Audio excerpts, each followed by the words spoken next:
Check 1-2. Check 1-2. Buzz is not good. 5:30:76. 1-2.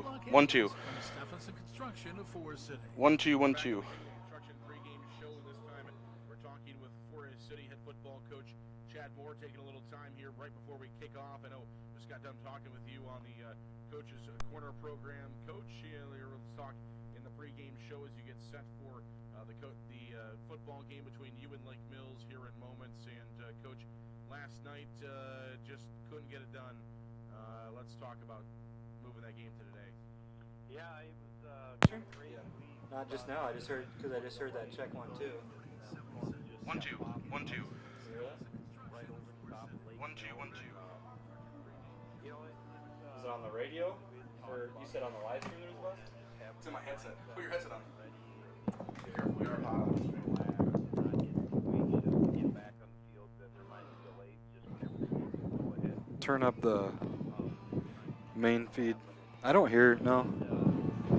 Oh, now I can hear that buzz, yeah. This morning, and by the looks of things, as I sit here, it looks like we might have some more action this morning. So hopefully this stuff gets out of here. Yeah, Coach, looking at the radar a little bit, and I talked with Coach Bill Burns earlier this morning, and we had that same kind of a conversation as well, as we're not really sure about today yet either, so but we can just hope for the best and knock on a little wood. I'm not going to say anything because as soon as I opened my mouth on the radio last night is kind of when, in the pregame show, is kind of when things opened up last night, so I'm going to try not to jinx things here today, but Coach, a couple of things going on with today. Obviously, we're moving it to Forest City. Maybe a little bit of advantage towards you guys as Lake Mills. They don't play a lot of teams on turf. They don't practice on turf, and now they're going to play on turf for one of the first times. So maybe a little advantage towards you guys today as well. Well, yeah, I mean it's a pretty easy adjustment moving a football game onto turf. It's that's not as big of an adjustment, so I think they'll adapt well. I know their field, they didn't want to tear that up, and rightfully so. They would have been dealing with that all year with all the water that they had on there, and so yeah, we moved it down here. We're fortunate to have the facilities that we have here in Forest City, and we're grateful for that, and grateful hopefully here to get the opportunity to play. It definitely gave us the chance to do what we're able to do today, so we're thankful for that. I don't. As far as advantage goes, it's always nice to be home. You're familiar with, your surroundings, but we're so close, and everything's kind of familiar anyway with one another. So it'll be just fun to do it. It'll be, the more concerning thing for me is probably just getting kids up. They're not used to playing football at 11 o'clock in the morning. So I think that'll be the biggest challenge for both football teams, who can come in and get their minds right and be prepared to do some things at that time and can overcome that challenge. Yeah, that was kind of my next point is you guys get to be at home and be on the turf, but Lake Mills unfortunately has the advantage of playing a Saturday football game as they played against Belmont last year on Saturday about the same time, and so some of these kids have some of that experience. So to be honest, I was trying to think back. I don't know if I ever remember a Forest City football game on a Saturday. Have you ever played a Saturday football game in your career other than, on the high school field, I should say? Yeah, as a high school coach, I've done it one other time, actually, when I coached at Belmont. We actually had to move a Friday night game against Lake Mills to a Saturday morning, and that was probably, that was in the late 90s, so it was quite a while ago. But I know it was a challenge back then. It isn't any different. We played about the same time here in the morning. But, I was talking to some other people, and nobody really remembers this happening in Forest City where it got moved. So yeah, it's been if it did happen, it's been a long time ago. So it definitely is something that's different. It's a different experience. Even when you were in college and you played either 11, 1 o'clock, or a night game, those are all different prep levels. Just getting ready for those different times and getting your body used to doing that. You get your body in a routine. So, that was one thing we visited about last night before we left Lake Mills. Is just, try and stay in a routine the best you can, like you would at a school day, and try and get here, and we'll try and get the blood flowing a little bit, and hopefully, just the adrenaline of playing will get people excited. So, those weather delays just caused a lot of anxiety, and they'd get excited, and then that would get taken away that they thought they were going to play, and then that would get taken away. That's just it's an emotional roller coaster sometimes when you're sitting around waiting for these kind of things to happen. Yeah, absolutely. Coach, how does this affect preparing for next week? Because obviously you guys will have another football game next week. So what does this do for preparation, or is this kind of the low time between games anyway, so it really doesn't affect things? It has a huge impact. Number one will be probably most of the coaches won't sleep much this weekend. So, it's a little bit tough. Saturday's a big day for prep for our staff. We would have normally got up this morning pretty early and had some meetings and did our, I would have visited with you, and then we would have did a ton of film work most of the day and into the evening. Now we'll get a late start on that. So playing, and then we'll have to evaluate tonight's game, and then as soon as we can get all that done, we'll want to figure out what we're going to try and do against Spirit Lake and have all that completed by, Sunday evening when we have our staff meeting again. So, it'll really cram things in here and jam things up. But the good news is we only got one film on Spirit Lake. It's not like we're 3-4 games in and we'd have to watch all those tapes, which takes a little bit more time, obviously. But it'll change our routine, but it won't be the end of the world. We'll be fine, and we'll just have to, put a couple extra hours in here this weekend and get things ready to go. Coach, thanks so much for your time. We'll let you get back out on the field and prepare. We're just a few minutes away from kicking it off here between Forest City and Lake Mills. We'll come back, starting lineups in 2 minutes on KIOW. This is the Kingland Construction pregame show. Forest City and Lake Mills next. Waldorf University in Forest City. With scholarships available up to full tuition, athletics, fine arts, and over 35 clubs and organizations, you'll have the opportunity to find your passion while getting a world-class education. On campus or online, find support from a community that makes you feel at home. Find out more today at waldorf.edu. Advanced Door Systems of Forest City. Advanced Door Systems is your Raynor and CHI overhead door dealer. They also service any make or model of overhead door. Call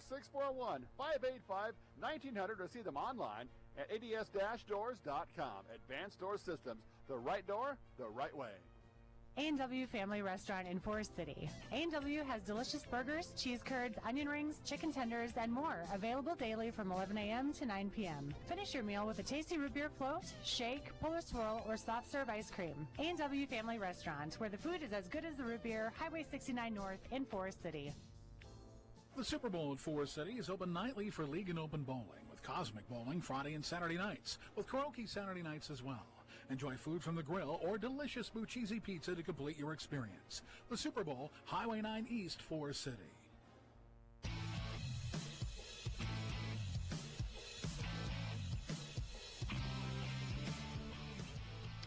Well, welcome back here to Forest City High School as we get set for hopefully a little football to be played this afternoon. Hello, everybody. Zarin Eggestall back with you on the Kingland Construction pregame show. Our pregame show today brought to you by our good friends at Kingland Construction Service in Forest City. You heard portions of my conversation with both Lake Mills head football coach Bill Burns and Forest City head football coach Chad Moore from our morning conversation. Still got those guys up early this morning to talk on the radio, even though there was no football game to be played last night. If you joined us last night, what a mess we had in Lake Mills due to the weather, and the storm just kept turning around and brewing up just outside of Lake Mills and just kept coming and just would not stop lightning. I was at Lake Mills' field for about an hour and 15 minutes past what everybody else was. We were trying to do our cleanup and try to make a run for our cars, but it wouldn't stop raining. And it just kept raining, kept lightning. We finally just made a break for it. But it just basically explains that there was no chance to play that football game last night. It just kept going, kept coming, and would not stop. But hey, we're finally on the field. Most of us have, the press box people, to the teams, to the coaches, we have been here at the high school all day so far. I mean, we're pushing 2 p.m. is our set for kickoff. You're just joining us here on KIOW on the Kingland Construction pregame show. The teams got out here on the field at about 1:30 for a warm-up. And we are going to try to kick things off at 2 o'clock and try to play this game. We're going to try to get as far into this game and get as much of this game. We hopefully are sitting pretty, but we're going to play some football here at Forest City High School this afternoon. Again, our pregame show today brought to you by our good friends at Kingland Construction Service of Forest City. Eric and his crew do a great job. You look all around North Iowa, you see some great buildings built by Kingland Construction Service. We're also going to have a special guest here helping us tonight and help this afternoon, rather. I should say he'll be joining us on the broadcast at some point here in the pregame show. West Hancock head boys basketball coach and West Hancock broadcaster Jay Hiscox is going to be joining us at some point throughout our pregame show as well. He'll be on the broadcast with us, providing his expertise. So he got that coaching mind that we can really tap into at some point throughout the game. Even though basketball coach, but still, I mean, situations throughout sporting events, coaching is coaching at the end of the day. And when it comes down to it, obviously the X's and O's between basketball and football is a whole different animal. But coaching is the philosophy of coaching, the actual in-depth of coaching. At the end of the day, coaching is coaching. All right, we're going to take a break here on the pregame show. Our first pregame show break brought to you by our good friends at Kingland Construction Service of Forest City. We'll come back. We'll have some more from the field here. We'll talk about these two teams and things we would have talked about last night, should have been talked about last night. Did a little bit. We had a small pregame show last night if you heard it, but if you're just joining us, maybe you're at the game last night, you decided to stay home because of the weather today, we're glad to have you here on the stream. All right, we'll take a break, come back 2 minutes more from the Kingland Construction pregame show from Forest City High School. I'm Zara Negastel. We're back after this. Larson Plumbing Heating of Fertile is your Lennox dealer. They offer energy-efficient Lennox heating and air conditioning solutions for homes and businesses of all sizes. For complete plumbing service, call 797-2219 today. Larson Plumbing Heating of Fertile, your Lennox dealer. Missile Insurance and Realty of Forest City. Whether buying or selling a home, Tim Missile and Pat Levick have the market experience to help you follow your dream. Missile Insurance and Realty can help you insure that dream once you find it. Missile Insurance and Realty in Forest City. Call 641-582-3554. Holland Contracting in Forest City for earth moving, Varco Pruden metal buildings, farm drainage, directional drilling, demolition, tire shop, and more. Call the construction experts at 641-585-2231. Holland Contracting in Forest City, dedicated to making the region a better place, one project at a time.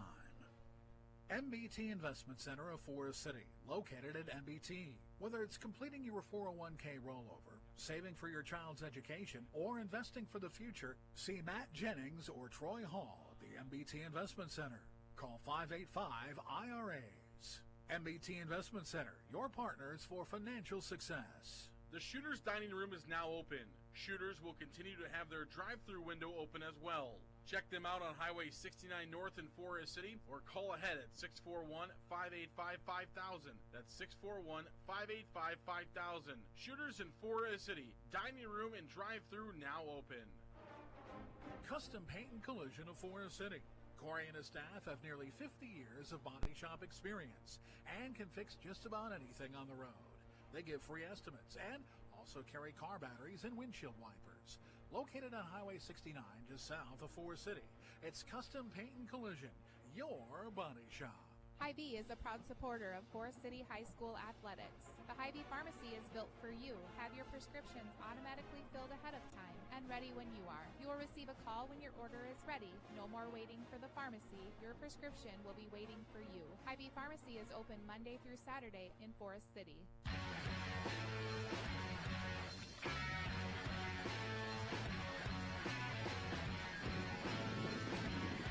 Back here to Forest City High School, we're getting set for kickoff between Lake Mills and Forest City. Finally, as man, oh man, it's been quite the roller coaster over the last couple of days. We're finally getting set. Both teams on the field. If you're joining us via our video stream, you'll be able to see that. If you're joining us via the radio, we're happy to have you as well. As you can see, the rain has finally subsided, and the clouds. I mean, if you the sky actually starting to look normal.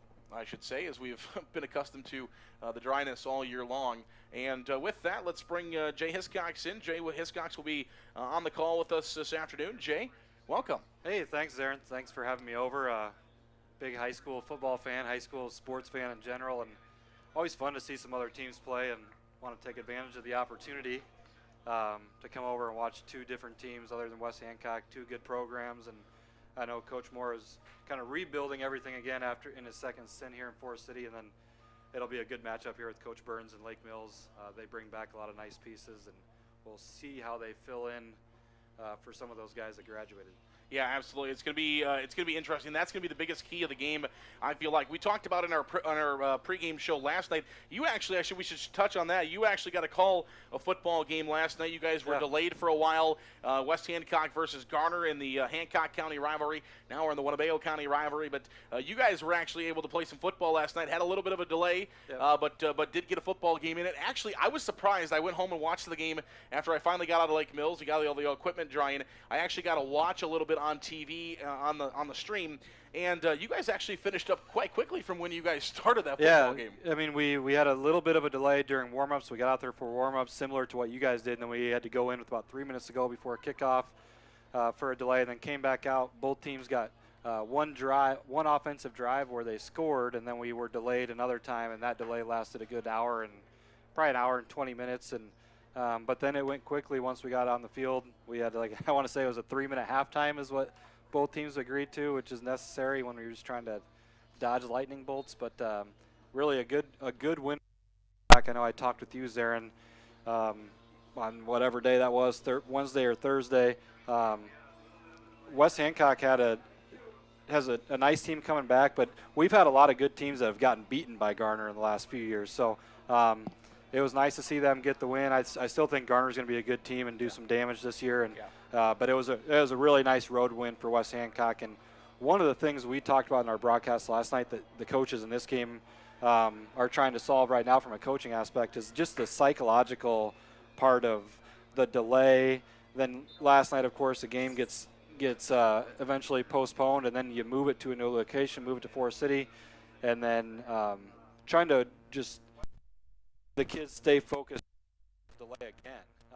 What we were supposed to kick off at 11 o'clock today, and we waited around here for a while. So these kids have been here since 9 o'clock this morning, and you try to keep their minds active but not get them too worked up, and that's a challenge in the coaching world, is that mental aspect of the game, and these kids have faced a lot of hurdles here in these first couple days of the season.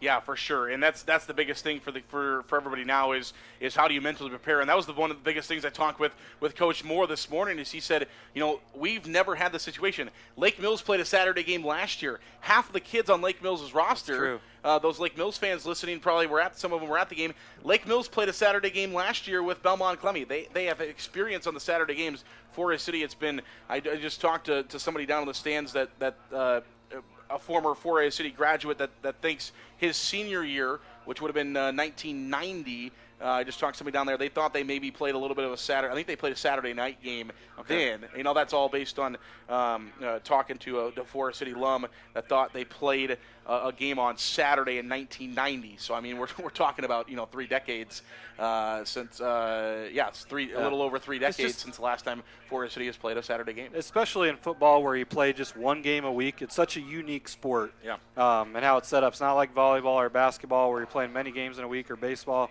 And you're going to have games that get delayed because of weather and travel and rainouts and baseball. But football, it's such a unique sport. So a lot of kids, like you said, haven't been through this. And the advantage for Lake Mills is many of these kids that are returning and are expected to do big things for Lake Mills, they went through this last year. Right. I know Coach Burns said it didn't end well for them, but maybe you learn from those mistakes. Absolutely. Well, let's take a look at some starting lineups. They're not going to do starting lineups here at the high school field. They're going to play a national anthem here in a moment. We're going to try to kick off at 2 o'clock. But let's do a little bit of starting lineups for you. We'll give you the Forest City offensive starters. We'll give you the defensive starters for the – no, let's do it the other way. We're going to go the other way around instead. We're going to give you the offensive starters for Lake Mills. We'll give you the defensive starters for Forest City. We'll start first with the Lake Mills of offensive starters. On the offensive line, Lake Mills will go with number 66, Wyatt Helming. He's a senior at 6'6", weighing 225 pounds. Number 67 is Lance Helming. He is a sophomore at 6'3", 180 pounds. Number 72 is Wyatt Hanna, a freshman, 6'3", 210 pounds. Good size for a freshman there. Wyatt Hanna will wear number 72.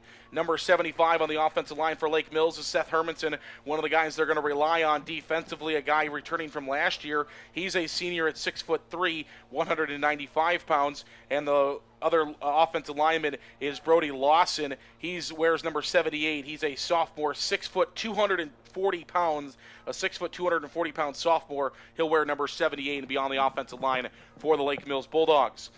Splitting out to their split end is number 80. That's Hayden Brua, a senior that we saw in the baseball field last year, play big time minutes for the baseball team this summer.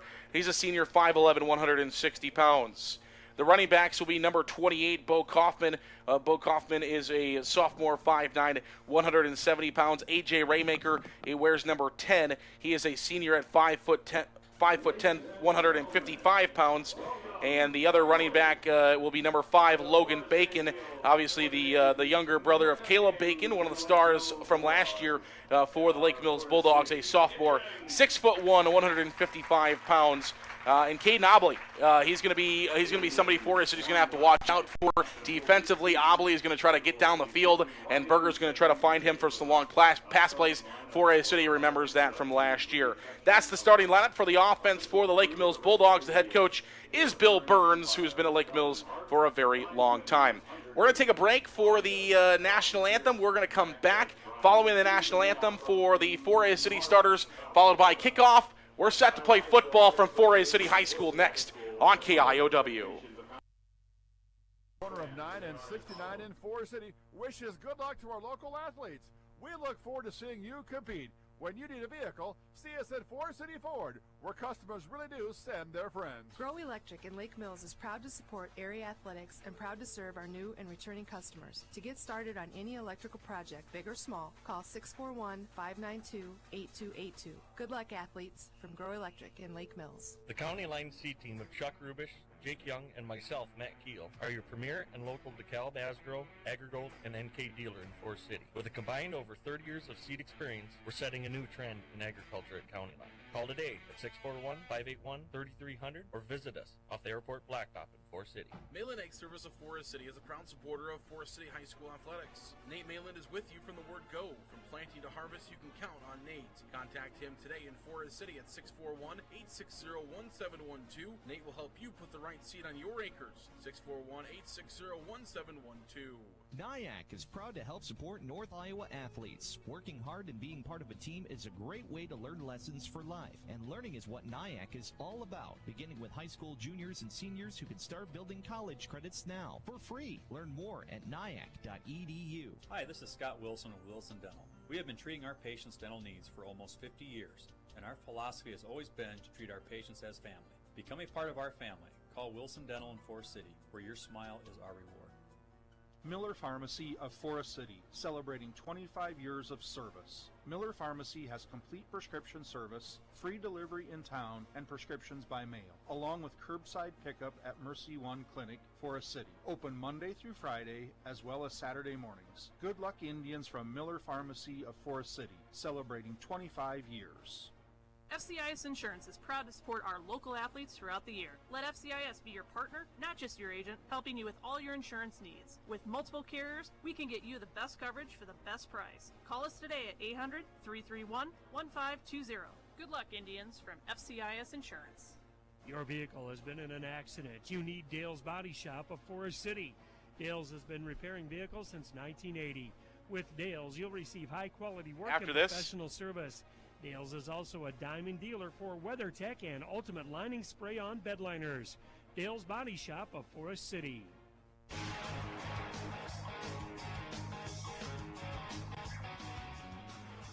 Well, welcome back here. High School, KIOW's coverage of the Forest City Indians and the Lake Mills Bulldogs as we get set for football here on KIOW. Thanks for joining us. Let's take a look at those defensive starters for the Forest City Indians. Took a look at the Lake Mills starters moments ago. Starting in the up front for Forest City, the defensive ends are number 84, Andrew Snyder, a 6'4", 205-pound senior, and number 87, Truman Knutson, 6'3", 187 pounds. He is also a senior. In the middle, it's number 66, Levi Olson, 6'1", 254-pound junior, and number 58, Jordan Trunkhill, a 5'8", 208-pound senior. The linebackers for the Indians, number 13 is Andy Olson, a 5'9", 160-pound junior. Number 26 is Sam Clausen, a 5'9", 165-pound sophomore. And number 57 is Trevor Siddell, a 6'1", 184-pound junior. The safeties, number 21, Ethan Sesker, 5'10", 155-pound senior.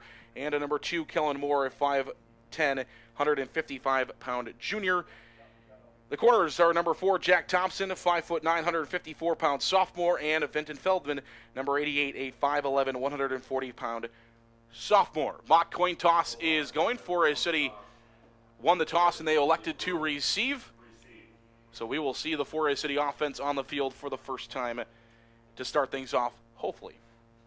Jay, any word for the Wise as we get ready to finally kick off? For me, being an outsider coming here and do the game, two things I'm very excited to see is I think there's 2 elite defensive linemen in this game on both sides of the football. Yes. You got Wyatt Helming, real good-sized kid on the Lake Mills sideline, and then, of course, Snyder here for Forest City. 2 really nice defensive ends, and which teams can contain them and get their offense going, but really fun to watch 2 playmakers at the line of scrimmage, and both teams have those weapons. Our officials for tonight's contest, the head referee is Caleb Nearing. The umpire is Calvin Hart. The linesman is Hunter Dingman. The other line judge is Brian Pierce, and the back judge today is Brian Cobb. Back to receive for the Indians. Kicking off for the Lake Mills Bulldogs is number 75, Seth Hermanson. Did the kicking a year ago for the Bulldogs. And Forest City will send Jack Thompson and Kellen Moore deep to receive here for Forest City. Thompson and the returners for the Indians are set up at the 15-yard line. The ball's teed up at the 40-yard line. Lake Mills will kick from right to left. Forest City will try to score from left to right. The ball's in the air, and it's going to be taken by Thompson at the 6-yard line for Forest City. He'll run left. He's got blockers. Thompson to the sideline, to the 30, to the 35, 40, to the 45-yard line where Jack Thompson will be brought down, and the Forest City offense is in business to start things off from the Lake Mills 45-yard line. Nice return there by Thompson. Good special teams to open up the game for the Indians. Always good when you can take an opening kick and put yourself in good position. So Forest City will set up shop from the 45-yard line on the bad side of the 50-yard line. Forest City will break the huddle. 2 receivers left, 1 receiver to the right. Running back in the backfield, 1 man in motion from left to right. That's Thompson. He gets a snap across the 50 to the 40, 45, 40, 30, 20, 15, 10, 5. Jack Thompson, touchdown Indians. Jack Thompson scores for Forest City on 1 play, and the Indians are on the board.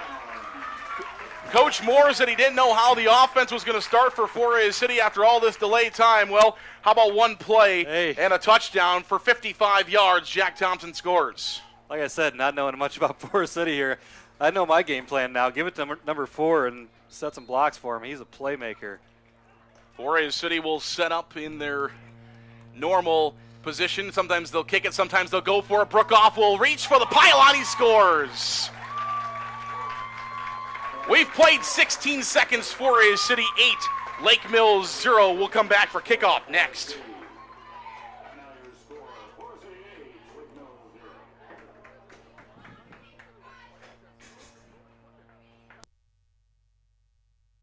Fifth Wheel Hitches, LED lights, and more. Call 641-512-5529. Top dead center truck equipment in Forest City. WCTA is committed to providing local phone service, high-speed internet, and the most reliable digital TV. What year is They proudly Thompson? support local schools, events, and charities. Their employees are your friends and neighbors who live and work in your community. WCTA is your local telecommunications cooperative.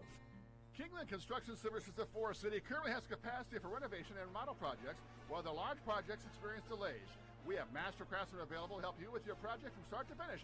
Put them to work for you by calling 641-585-0101 today. Kingland Construction Services of Forest City. Scoring drive, taking 12 seconds off, 16 seconds off the clock. Back to Forest City High School. It's the Indians and the Bulldogs doing better. IOW, Jack Thompson scores his first offensive touchdown of his young career. Hopefully many more to come as he finds the end zone. And Forest City will boot this one away now from the opposite 40-yard line as the Bulldogs set to receive, taken at the 25-yard line, and bringing it up for the Bulldogs is Lake Mills' number 88, Derek Eastfold, the senior, 5'11", 155. He returns it for Lake Mills out to where they spotted it at 39-yard lines where the official spot is. So now if you're Lake Mills, Jay, what's Coach Burns saying to his club? I mean, you want to go down and score and try to answer here, don't you? Obviously, you want to answer back with the score, but first and foremost, you just want to put together a first drive, at least move the chains a couple times, get some sort of rhythm for your offense, and try to change the momentum of this game because it's clearly on the side of the Indians. Bennett Berger under center. Obley is at the top of your screen to the far side. Watch him. Instead, they're going to go up the middle, and Forest City doesn't allow much, maybe 2 yards up to the 41-yard line. A gang tackle for the Indians. Defensive line inside. Levi Olson, Jordan Trunkhill, Snyder also there for Forest City on the stop at the 41-yard line, 2-yard gain. Lake Mills will go no huddle. They look to the sidelines where it's being shifted in. Obley will now come to the near side while Hayden Brewer will go up to the top of your screen. Brewer to the top, Obley to the near side. 2 wings, 1 on each side of Bennett Berger, who's under center with 1 running back in the backfield. Pass, Berger is going to throw it. He is sacked. Ball's on the ground. Who's got it? Andrew Snyder is there with a couple of purple jerseys. Truman Knutson gets in there. I believe he forced it for the Indians, and it's going to be 3rd down and long coming for Lake Mills. Yeah, with Knutson and Snyder on the end. Man, oh man. Zarin, that's a nice combination to start your defense with. And this is Knutson's first. Yeah. Knutson has never played this position before. We were talking earlier this week, and you were telling me the coaches were excited about that, but he's just got that body size of a defensive end. Those are 2 nice pieces to start with on that defensive line. He's long, he's tall, he's got long arms. Knutson has the body style to play that position with Snyder, and Forest City is hoping to use him as their secret weapon. People are going to go away from Snyder. Here's a swing pass to the left side, and a play in the backfield. Kellen Moore makes the tackle for the Indians on a little swing pass out to A.J. Raymaker. He's brought down at about the 43-yard line, maybe the 44, and it's going to be 4th down and long coming up for the Bulldogs.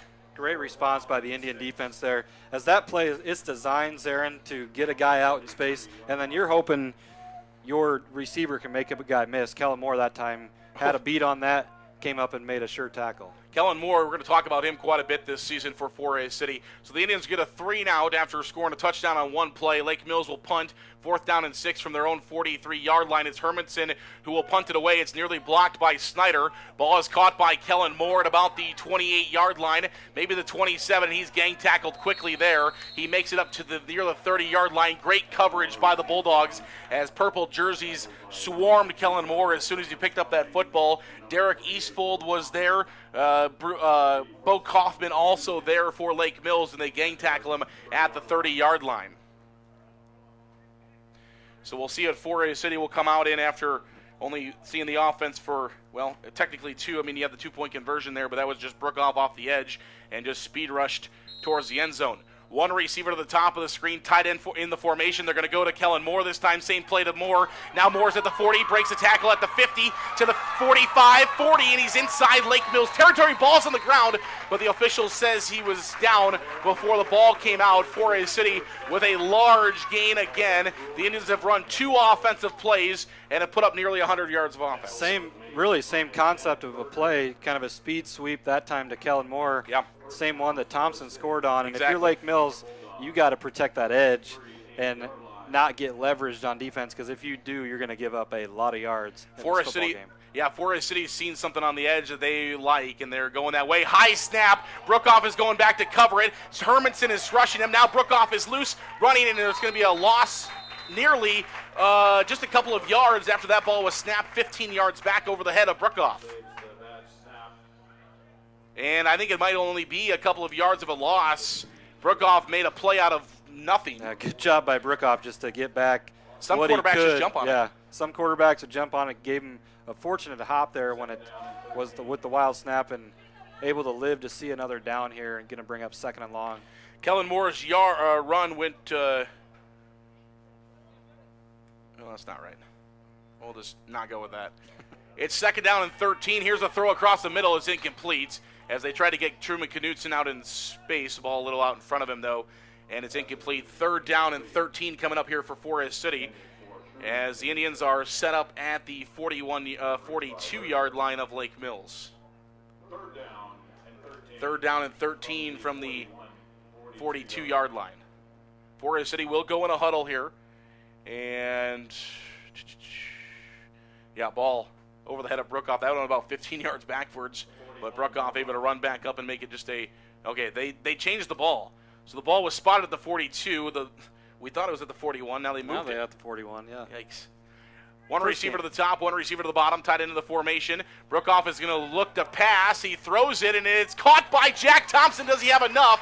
No, but I think this is 4th down territory for Forest City. We'll see what the decision is. Jack Thompson makes the play at about 3 yards short of the marker, and we'll see if the Indians decide to keep the offense on the field. I believe that's. I would believe. I think this is 4th down 32-yard line, the way yeah. your defense is playing. 8 minutes on the clock. The clock's ticking down. Forest City leads 8-0. Oh, they mushed it back a little bit. 4th and 4. Yeah, I think you got to go, right? Oh, heck yeah. Brookoff under center, one receiver each leg. They give it to Thompson. Thompson looking for some running room. Thompson bounces off a tackler, reaches. He's got plenty. Forest City's got a 1st down. I think Thompson got more like 7 or 8. He only needed 4. Move the chains. 1st down, Forest City. And that time Thompson did a good job of realizing that the Bulldogs shut off the outside on that one. He took what the defense gave him, got upfield just enough to pick up the 1st down and keep this drive alive. The Indians will set up shop at the 25-yard line. 1st down and 10. 7:34. The clock continues to tick down here in the first quarter. Indians 8, Bulldogs 0. Forest City trying to avenge a loss from last year. This is the 21st meeting all time between these two teams. First game was played in 1932. Handoff up the middle for Forest City and brought down, I believe that's Sam Clausen. It is Sam Clausen with the run for Forest City, another one of those young guys that the Indians are very excited to see what he can do this year, and he runs for a couple of yards for the Indians on 1st down.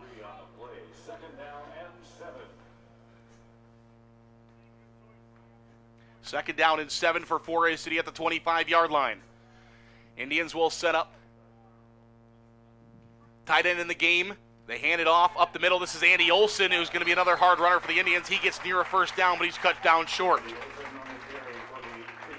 Andy Olson getting the start at running back tonight for Forest City. Filling those big holes. Olson is one of those promising bodies for the Indians this season, and he runs hard his first play. You know, and early on, Sarah, what I like seeing is we've seen, 4 different guys touch the ball, carry the ball for Forest City. Anytime you can have that kind of balance in the running game, it's going to help out your offense. Receivers at the top and the bottom. They're going to go up the middle to Olson. Again, he's got enough for a 1st down and more down to the 10-yard line. Forest City's got 1st down and goal from the 10 with 6:14 to play in the first. It's 8-0 Indians. Bo Kaufman makes the stop for the Lake Mills Bulldogs, who so far haven't had an answer for the Indians offense.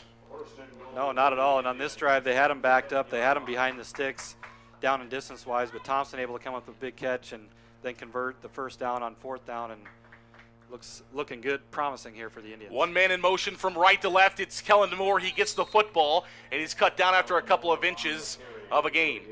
Did not quite get a full yard, I believe. Only a couple of inches. Lake Mills finally, that's that same jet sweep type motion play that Lake Mills has found out Forest City ran for about 70 yards the first 2 times they ran it. I was going to say, the first couple times they got gouged by it. 70 yards, not a good average when the team's averaging 35 a pop on the same set, but it looks like they've made the adjustment here. We'll see what Forest City does to adjust to their adjustment. 5:30 left on the game clock here in the first quarter. 8-0 the score. 2nd down and 9. Here's the handoff to the left side of the tackle and brought down to the 5-yard line on a 4-yard gain there for the Indians.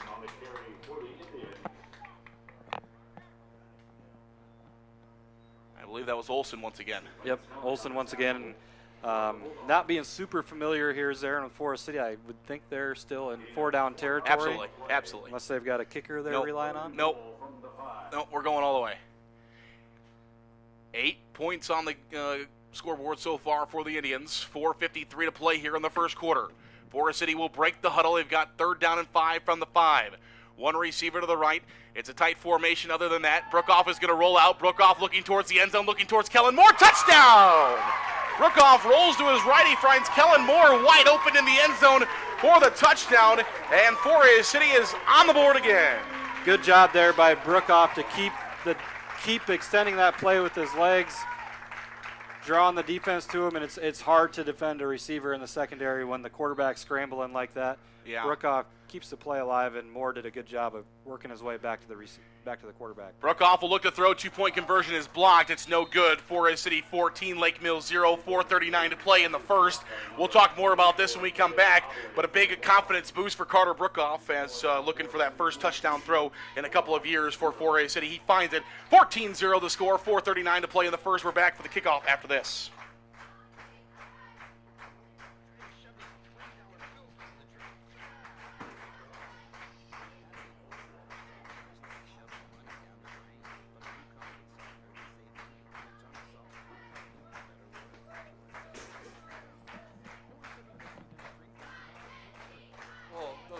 Moore and Thompson are going to be some playmakers. You are pushing stop right now. There's one play. Hey. Hopefully it wasn't a long release. It wasn't, yeah. It was an incomplete pass. It was that.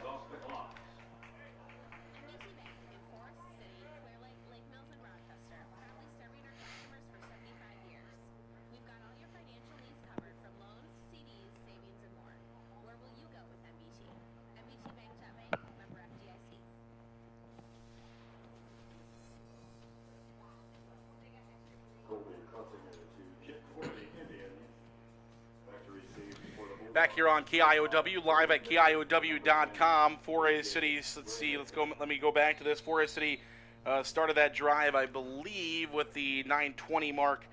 9:20 mark. Forest City started that drive and score with 4:39 to play. So here's the kick, and it's taken by Lake Mills, and he's going to be dropped down at about the 15-ish yard line for the Bulldogs.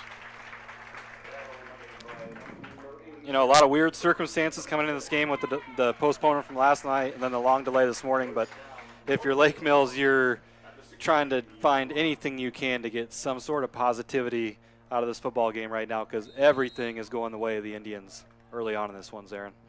Don't look now, but Forest City has well over 100 yards of offense. It's a good sign for Forest City here in the first quarter.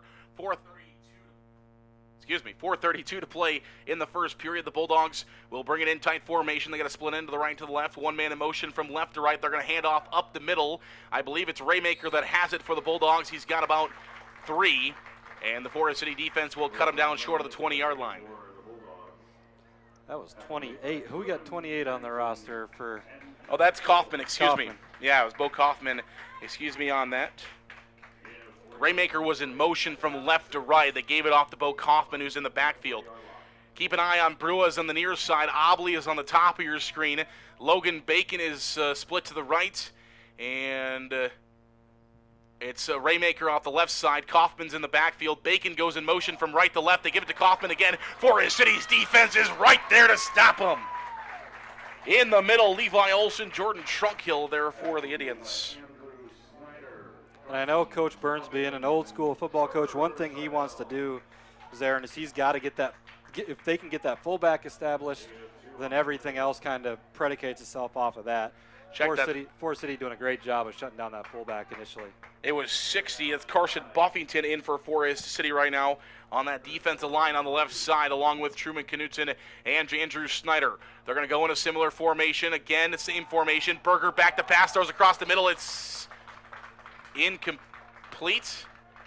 And one of the Forest City defenders ended up with it, but it was on the ground. It's going to be 4th down and 4 coming up for Lake Mills, and they're going to have to boot it away here again. Lake Mills again goes 3 and out. That's a good sign. We talked about it in last night's pregame show. If you heard us, we talked about it in all the previews I've done so far. The Forest City defense, and well, the Forest City offense is really showing me up right now. They're scoring the football, but the Forest City defense is going to be key to this football season. The Forest City defense has 2 3 and outs in 2 possessions so far.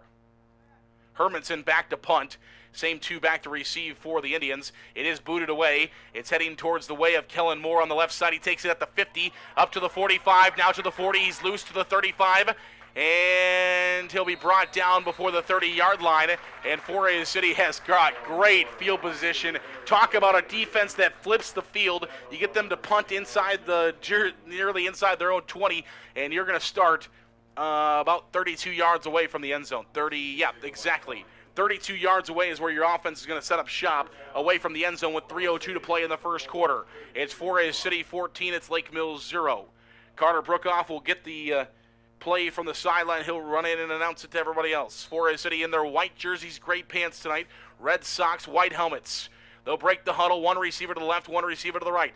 2 split out from left to right, and a running back in the backfield. Brookoff will look back to pass. Brookoff across the middle. It's incomplete over the head of Kellen Moore. Great coverage there by Hayden Brua of Lake Mills, and it's 2nd down and 10 for Forest City. Early on in this one, Zaren's really been a clinic in all 3 phases: special teams, offense, defense. For Forest City, obviously the offense with the early fireworks, but it was the special teams that set it up with that big opening kickoff return. And then the defense has just shut the door at every opportunity that they've had.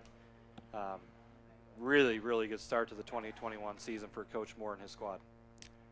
Clausen will be the back in there for Forest City as he runs in off the sideline. Clausen will stand to the left side of Carter Brookoff, who's in the shotgun. 2 receivers to the near side, 1 to the far side, 1 in the slot to the right. We've got flags. Forest City, I believe, was moving. Yeah, the Indians moving on the left side, and that will march it back 5 yards. You saw it, the left side of Forest City was moving. So Forest City will move it back 5 yards. It'll be 2nd down and 15 with 2:58 to play here in the first period. It's Forest City 14. It's Lake Mills 0. Afternoon football being played here in Forest City. We'll talk more about this in the halftime show, brought to you by our great friends at Waldorf University. Community night out at the Warriors Field, out at Bullsdorf Field, where the Warriors get ready to take on Briarcliff tonight. Get out there and watch Waldorf. It's going to be a great season. Jordan Cooper will be QB1. Got some good players for the Warriors this year. This could be the season to find that first playoff appearance here in a 4-year school. Forest City will send 1 man in motion. It's Thompson. He takes the football. Thompson loose to the 30. Thompson brought down near the 25-yard line. It's going to be short of a first down, but it's not going to be by a lot. Oh, actually, they mark him down closer to the 26, maybe almost to the 27. I thought he got a couple more. It's almost a 27-yard line. Yeah, another nice gain on that speed sweep to Thompson. I think you're going to see that a lot. Yeah. If you're a Forest City fan, between Thompson and Kellen Moore. It's the old saying, if it's not broke, don't yeah. fix it. They break the huddle. Forest City will come up to the 27-yard line. 3rd down and 5, 2:23 to play in the first.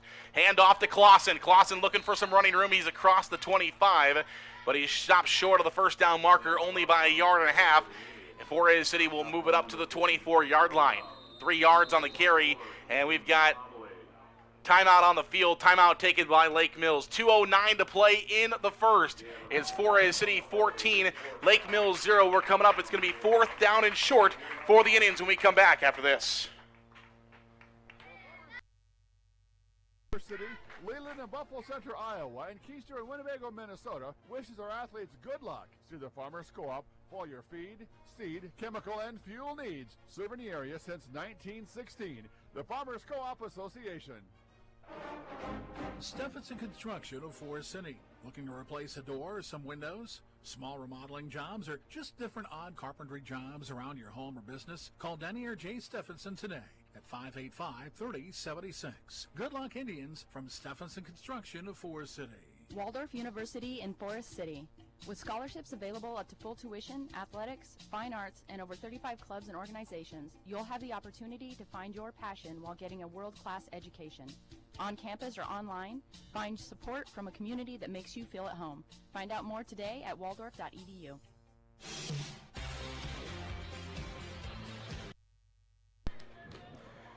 Back to 4A City High School we go. It's fourth down and 2. 2:09 to play here in the first period. It's 4A City 14, Lake Mills 0. The Indians need 2 yards for a first down. Try to keep this drive alive. Brookoff under center. One man in motion from left to right. They hand it off to Kellen Moore to counter. Moore around one defender. Can he find a first down? It's near it. The referee and the 4A City will push him across. The Indians push him across. He might have been short. He honestly might have been short, and the Indians push Kellen Moore across. It's a 4A City first down. The clock will continue to tick as soon as the chains are set. 1:59 to play in the first. 4A City on the doorstep once again. Yeah, really nice adjustment there by Coach Moore as he runs the counter off of that speed sweep look. And it looked initially, give Lake Mills credit, it looked like they had him bottled up, but good second effort by all that Indian team to push Moore across the line to gain and bring up a first down. One receiver to the right side. Ball's on the ground. Brookoff has got it, though, and he's going to be slung back by Hermanson. Great play by Seth Hermanson for the Bulldogs as he swings Carter Brookoff around and around, and down he goes at the 30-yard line. It's going to be second down and a mile for 4A City. And that one just didn't look good from the start. I mean, just good penetration by the Lake Mills defensive line, and then the football hit the ground. Fortunately for the Indians, that ball bounced right back up into Brookoff's hands, and you live to see another one. This isn't the first time they've seen a second and long. They did that earlier a couple drives ago, and they were able to end it with a touchdown. Game number 1 on a Saturday afternoon. You know not everything's going to go perfectly, and so far it's pretty much gone perfectly. 4A City's going to spread the field.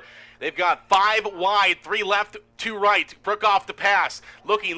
He's under pressure. Hermanson trying to make a play. Brookoff spins out of it. He finds a receiver at the 25. It's caught to the 10 and brought out of bounds. A big play for 4A City as they're able to get it down inside the yard line. The catch is Drew Greenwood, a senior, who makes the play for 4A City.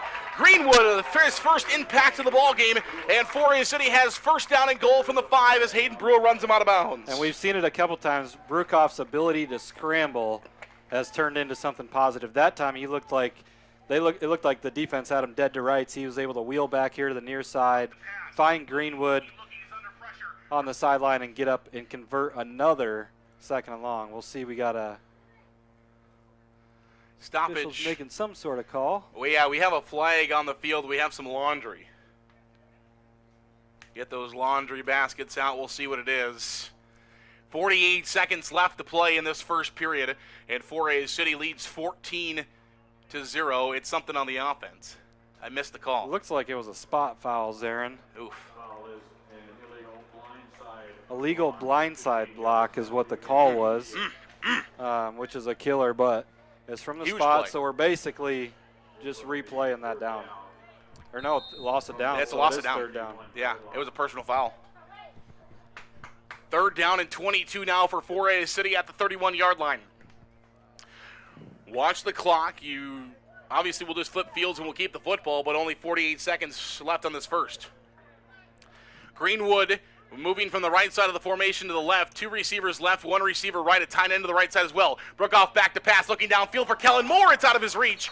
Moore had 2 steps to the end zone, wide open, but the ball overthrown, and it's fourth down and 23 with the 31-yard line, 43 seconds left in the first. And if you're 4A City, I think you just throw the ball down there and go for it. Yeah, here? I don't know. You got 2 big targets, and me being a basketball coach, I know what type of rebounder Snyder is. Yeah. He's one of those guys. If you throw it up to him, there's a good chance he could come down with it. We'll see what Coach Moore decides to do. That's what it looks like the Indians are going to do. 1 receiver left, 1 receiver right. Both of them are the tight ends for the Indians, and they are just going to step back and throw this one away. No, it's a screen pass to Olsen. It's dropped, and it will be turnover on downs. The first kind of miscue of a drive for 4A City. It's going to happen in a football game. Yeah. You can't be perfect all game long. Lake Mills will take over at the 31-yard line. First down and 10, 40 seconds left. But you got to believe with Coach Moore, the decision-making behind that thought process was my defense is playing so well right now. We take advantage of this situation. Oh, what's... Now they're saying fourth down. Okay, so it wasn't a loss of down. And everybody, They was had mixed 3 up. on the sticks there, so now it's fourth down. Okay, so we get a fourth down all over again. That was actually third down. Let's try fourth down over again. So watch that back and see we got 5 downs here. Same formation. They're going to run. Now they're going to try to throw it. Brookoff is under pressure, and he's sacked.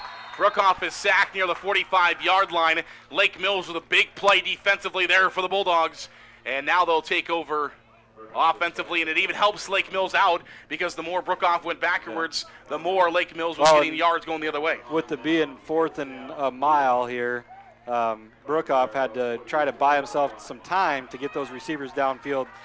Give credit to the Lake Mills defense. They were able to get some penetration and get a push. Yeah, huge credit there for the Lake Mills defense. Let's see if that turns into some momentum for the Bulldogs wearing all purple. Purple pants, purple jerseys, gray on the shoulders, gold numbers with the gold print on the side of the helmets. Berger under center. Berger swings it out to the right side. It's caught by Obley. Obley at the 45. Obley to the 50. Flag on the field. Obley across the 50-yard line onto the good side of the field for the Bulldogs. We have a flag on the play. Hold the phone. I believe that's going to be coming back, Zarin. His little quick screen out to Obley. Might be a clip. Yep. Blocking the back or a clip at about the 46-yard line, it looks like.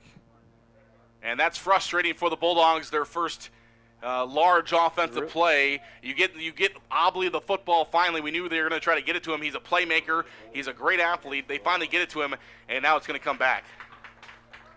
It is against Lake Mills. The penalty is sparked off from the 46-yard line, and the ball will be spotted at the 36. So a 10-yard penalty. And it'll be first down and a country mile here for Lake Mills with 29 seconds left in the first period. It's Forest City 14, Lake Mills 0. One receiver to the right side, that's Obley. The near side receiver is Brua. You have Raymaker and Bacon on either side of Berger as they hand it off up the middle, and it's going to be Kaufman who gets the football, and he's brought down quickly. Carson Buffington makes the play for the Indians. Buffington in there defensively, and Forest City going to go a little smaller up front. They bring in another defensive back. They take Buffington out. Forest City will go 3 up front, and they're going to go a little bit larger in the back. Buffington's made some nice plays early on in this game from his defensive tackle position, doing a good job of getting penetration and just diagnosing and reading what's ahead of him. I think we got a timeout. Nice plays. Yeah, something's confused. We got a timeout on the field. Timeout taken by the Bulldogs. Oh, excuse me, end of the first quarter. I'm an idiot. End of the first quarter, we have Forest City 14, Lake Mills 0. We'll flip the sides of the field. We'll come back for the second after this on KIOW.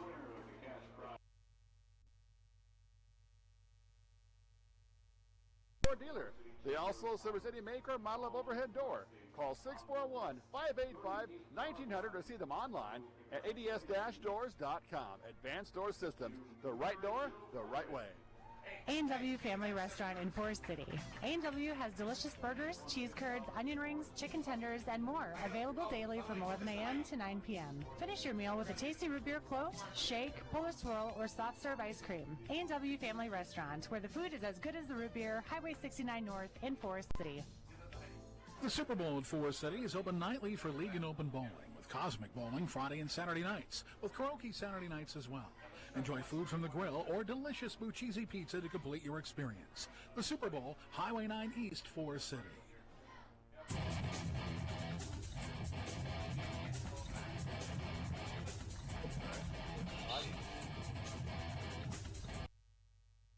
All right, I got the quarter. Back here to Forest City High School, where Lake Mills and the Indians are going to battle here, the first football game of the fall. We tried to play this game at 7 o'clock last night. Mother Nature said absolutely not. We tried to play this game at 11 o'clock this afternoon, and this morning, Mother Nature said, no, we're going to wait until about 2 o'clock. So about 1:15 or so, we cleared the skies. We got the teams out at 1:30. We started playing football at 2 o'clock, and here we go. Second quarter action is Forest City 14, Lake Mills 0. The Bulldogs offense will set up from the 38-yard line. And we'll flip from the west side to the east side. Now Lake Mills will start on the east side, and they will try to score into the west goal. Forest City will try to defend the west goal. 3 down linemen for the Indians, 4 linebackers. They got 2 corners and a safety. 2 safeties. Berger under center. Berger back to pass. Forest City's going to rush. Andy Olson near the quarterback. He's hit, but he gets it away. It's intercepted! Intercepted by Robe Berry. Robe Berry makes a diving interception across the play, and Forest City will have the football going the other way. Oh my, Robe Berry, where did he come from? Great play by Berry, and defensive line able to get some pressure on Berger, caused him to kind of underthrow that football. I believe it was Snyder here hit him from the near side defensive end position, got that pressure. And we talked about Snyder being a playmaker at that defensive end position. He's able to make a play on that one and get the ball back to the Indians in this one. Snyder hit Berger as he threw the football, and it But was wow, what a play by Barry to get his foot down there watching the replay. Robe Berry. We watched the replay up here in the booth. Robe Berry gets 1 foot in bounds, and Forest City's back in business, and the Indians are going to be backwards as a big play on defense for the Lake Mills Bulldogs. That's Lance Helming. Lance Helming, we know the Helming family here in Lake Mills, very, very athletic. There's a lot of Helmings up there, and that time, They younger keep coming. brother, little Helming, Yeah. well, not so little, but smaller than his brother. That time he was playing a left defensive end position. He shuts the door on that speed sweep Yeah.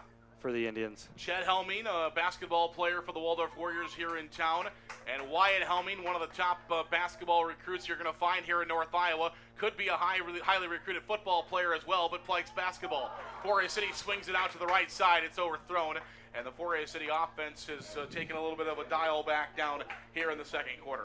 You know, Third down and long. one thing we talk about, Zarin, when Kevin and I are doing West Hancock broadcast, going back to the old Bob Sanger days, it's all about down and distance and staying ahead of the chains. Any negative plays, just throw your playbook all off, and on first down was a negative play, and that's going to end up leading to a 3rd and long here for Forest City. By the way, I am going to go find that Robe Berry clip, and I'm going to clip it, and it's going to be on social media at some point. Not saying it will be today, probably not at some point. Brookoff will throw. He's under pressure by Wyatt Helming this time, and it's thrown well out of play. And Forest City is 4th in a long ways. And Forest City will probably have to punt this football for the first time. Haven't seen Forest City's punt crew out there, so we might as well check them out at one point. The punter will be 69. That's Colby Kretzinger, 6'2", 210-pound junior. I would assume if Forest City is punting, we'll see him in punt formation. There he is. And the snapper is Kellen Moore. Kellen Moore, the snapper for the Indians. And it'll be punted away by Kretzinger. Kretzinger has the 15-yard line is where his heels are at. Ball is away. It's an end-over-end kick. It's sending Obley back. It's a great punt. It bounces inside the 10, inside the 15. Obley had to go all the way back to the 15, and he's cut down at the 21-yard line. Colby Kretzinger and the punt return team for Forest City has man-oh-man flipped the field. Flipped the field yet again there, Zarin, and Kretzinger with a great punt and a great roll. And then a lot of times when you get that great roll, sometimes you outkick your coverage, you know, and you see some big returns. But good job by the coverage unit team to get down there and make a tackle and pin the Lake Mills team deep. His heels were on the 15 when he punted, and that ball bounced at the 15 on the other side of the field before it was finally picked up by Obley and moved out to the 21-yard line. Forest City will set up with 4 down linemen, 3 linebackers. Lake Mills will have A.J. Raymaker on the left side, Logan Bacon on the right side. Brew is at the top of the screen. Obley's down here to the bottom of the screen. Under center is Berger. He sends Bacon in motion. They're going to hand it off to Raymaker, and he's cut down by Truman Knutson for a yard loss to the 20-yard line. A two-headed monster defensive end shows itself again with Snyder getting the big hit that caused the interception on the last possession. That time Knutson makes his presence felt at the near side defensive end position as he shuts the door on Raymaker. So loss of a yard. It's going to be 2nd down and 11. 10:22 to play in the second period. It's 14-0 Indians. The sun is back out and beating on this field. They're going to send 3 out this time. Logan Bacon and Brewer to the top of the screen. It's Obley to the bottom of the screen. 1 running back in the backfield. And Raymaker is off the left side. They're going to throw it, and it is incomplete. Broken coverage there by Forest City, but heavy pressure on Berger. He is cut down once again. That Forest City defensive line is not making the day easy on Bennett Berger. And anytime you got a great defensive line and you can get pressure with just your front 4 and drop your back 7, it helps with pass coverage. That time, nice concept by Lake Mills. They faked that quick screen and try to hit a slant behind there, but Berger just not enough time to set up and get his feet into that throw. We're at 10 minutes to play, just over 10 minutes to play here until the halftime break. 14-0 Indians, 3rd down and 11 from the 20-yard line. Under center, Berger sends one man in motion from left to right. It's Bacon. They give it to Bacon. Bacon running, and he'll find about 5, 6, maybe 7 yards, but it's not going to be a lot, and Lake Mills is probably going to have to surrender here on this next drive.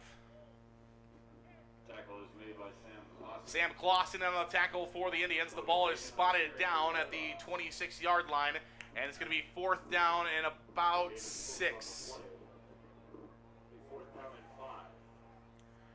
Hermanson is in punt formation. It's Jack Thompson and Kellen Moore with their heels on the 40-yard line. Now they're going to back up a little bit. As they back up near the 35-yard line, Kellen's at the 35. No, Thompson's at the 35. Kellen's at the 40. The ball will be caught by Thompson at the 41. Thompson's got running room across the 50 to the 40. Breaks the tackle in the 30-yard line. Brought out of bounds. The Forest City Special Teams does it again. Jack Thompson takes that ball from the 40-yard line on the wrong side of the 50, brings it inside the 30-yard line, and Forest City is 30 yards from that rectangle at the end of the field that they need to score in. I tell you what, Special Teams has been outstanding. I think every opportunity they've executed, great return to open the game, 2 good punt returns, a great punt and coverage. I think the only negative mark they got against them was their second 2-point conversion opportunity that they didn't convert. But other than that, it's been masterful by Forest City. 9:10 to play here in quarter number 2. Forest City is 30 yards of Indian turf away from the end zone. One man in motion from right to left. They're going to hand it off to Andy Olson. Powering forward. Olson going. Did he get to the 25-yard line? No, he's just going to be short of the 26-yard line. It's a 4-yard gain for Andy Olson and the Indians, and they'll set up 2nd down and 6. Hayden Brua makes the stop for the Bulldogs. Brua, senior, we saw him on the baseball field this year, made an impact for Lake Mills. Now doing it here on the football field as well. Of course, Bennett Berger, we talk about him quite a bit. Raymaker in there, Logan Bacon making an impact for Lake Mills this year. It's a broken play. Brookoff has got the football, but he's loose at the 20. I think that was a broken play, Jay. It was a broken play that Carter Brookoff turns into a 1st down for Forest City at the 18-yard line. And Carter's shown that a few times here early on in this game.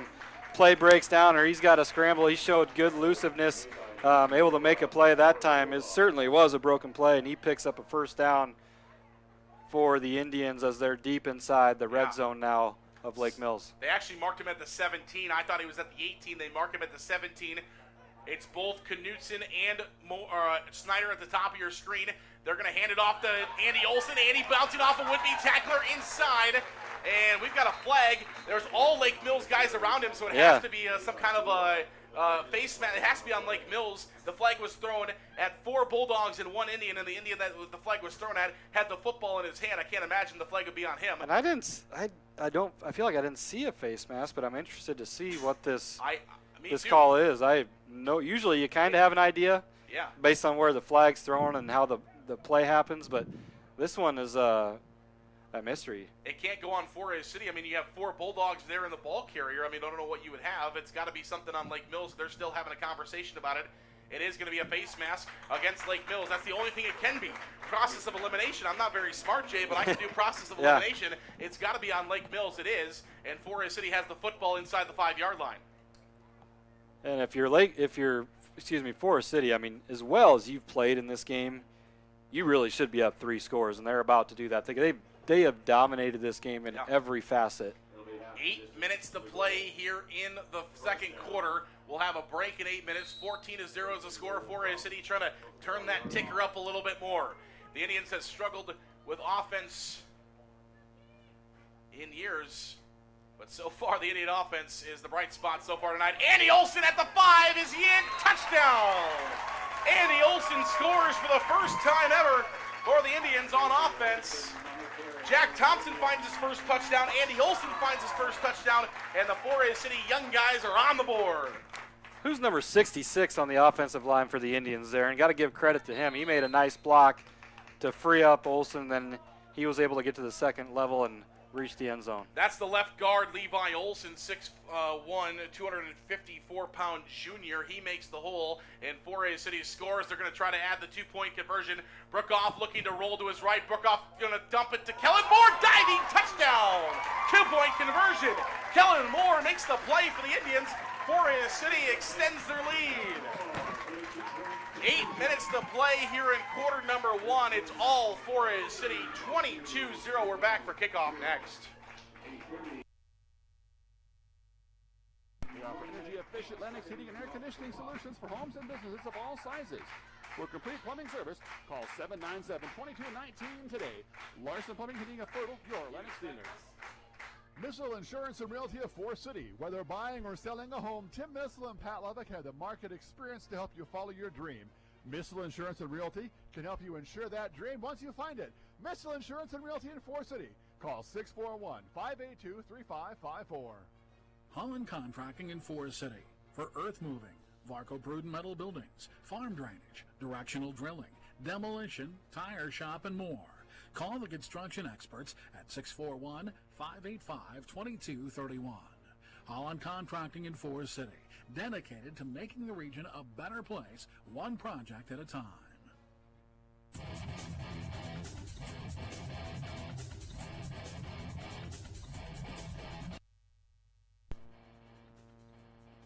Back here to Forest City High School, it's the Indians and the Bulldogs doing battle in the Winnebago County rivalry. Forest City leads the all-time series 13-6-1. In 1954, the two teams either didn't play or it was a tie. I don't know. I wasn't around in 1954, Jay. Neither was I. I'm not that old either. My parents weren't even around in 1954. I don't think. Oh, man, I hope I didn't just make a mistake. Oh, shoot. 8:02 on the clock. Second quarter of action.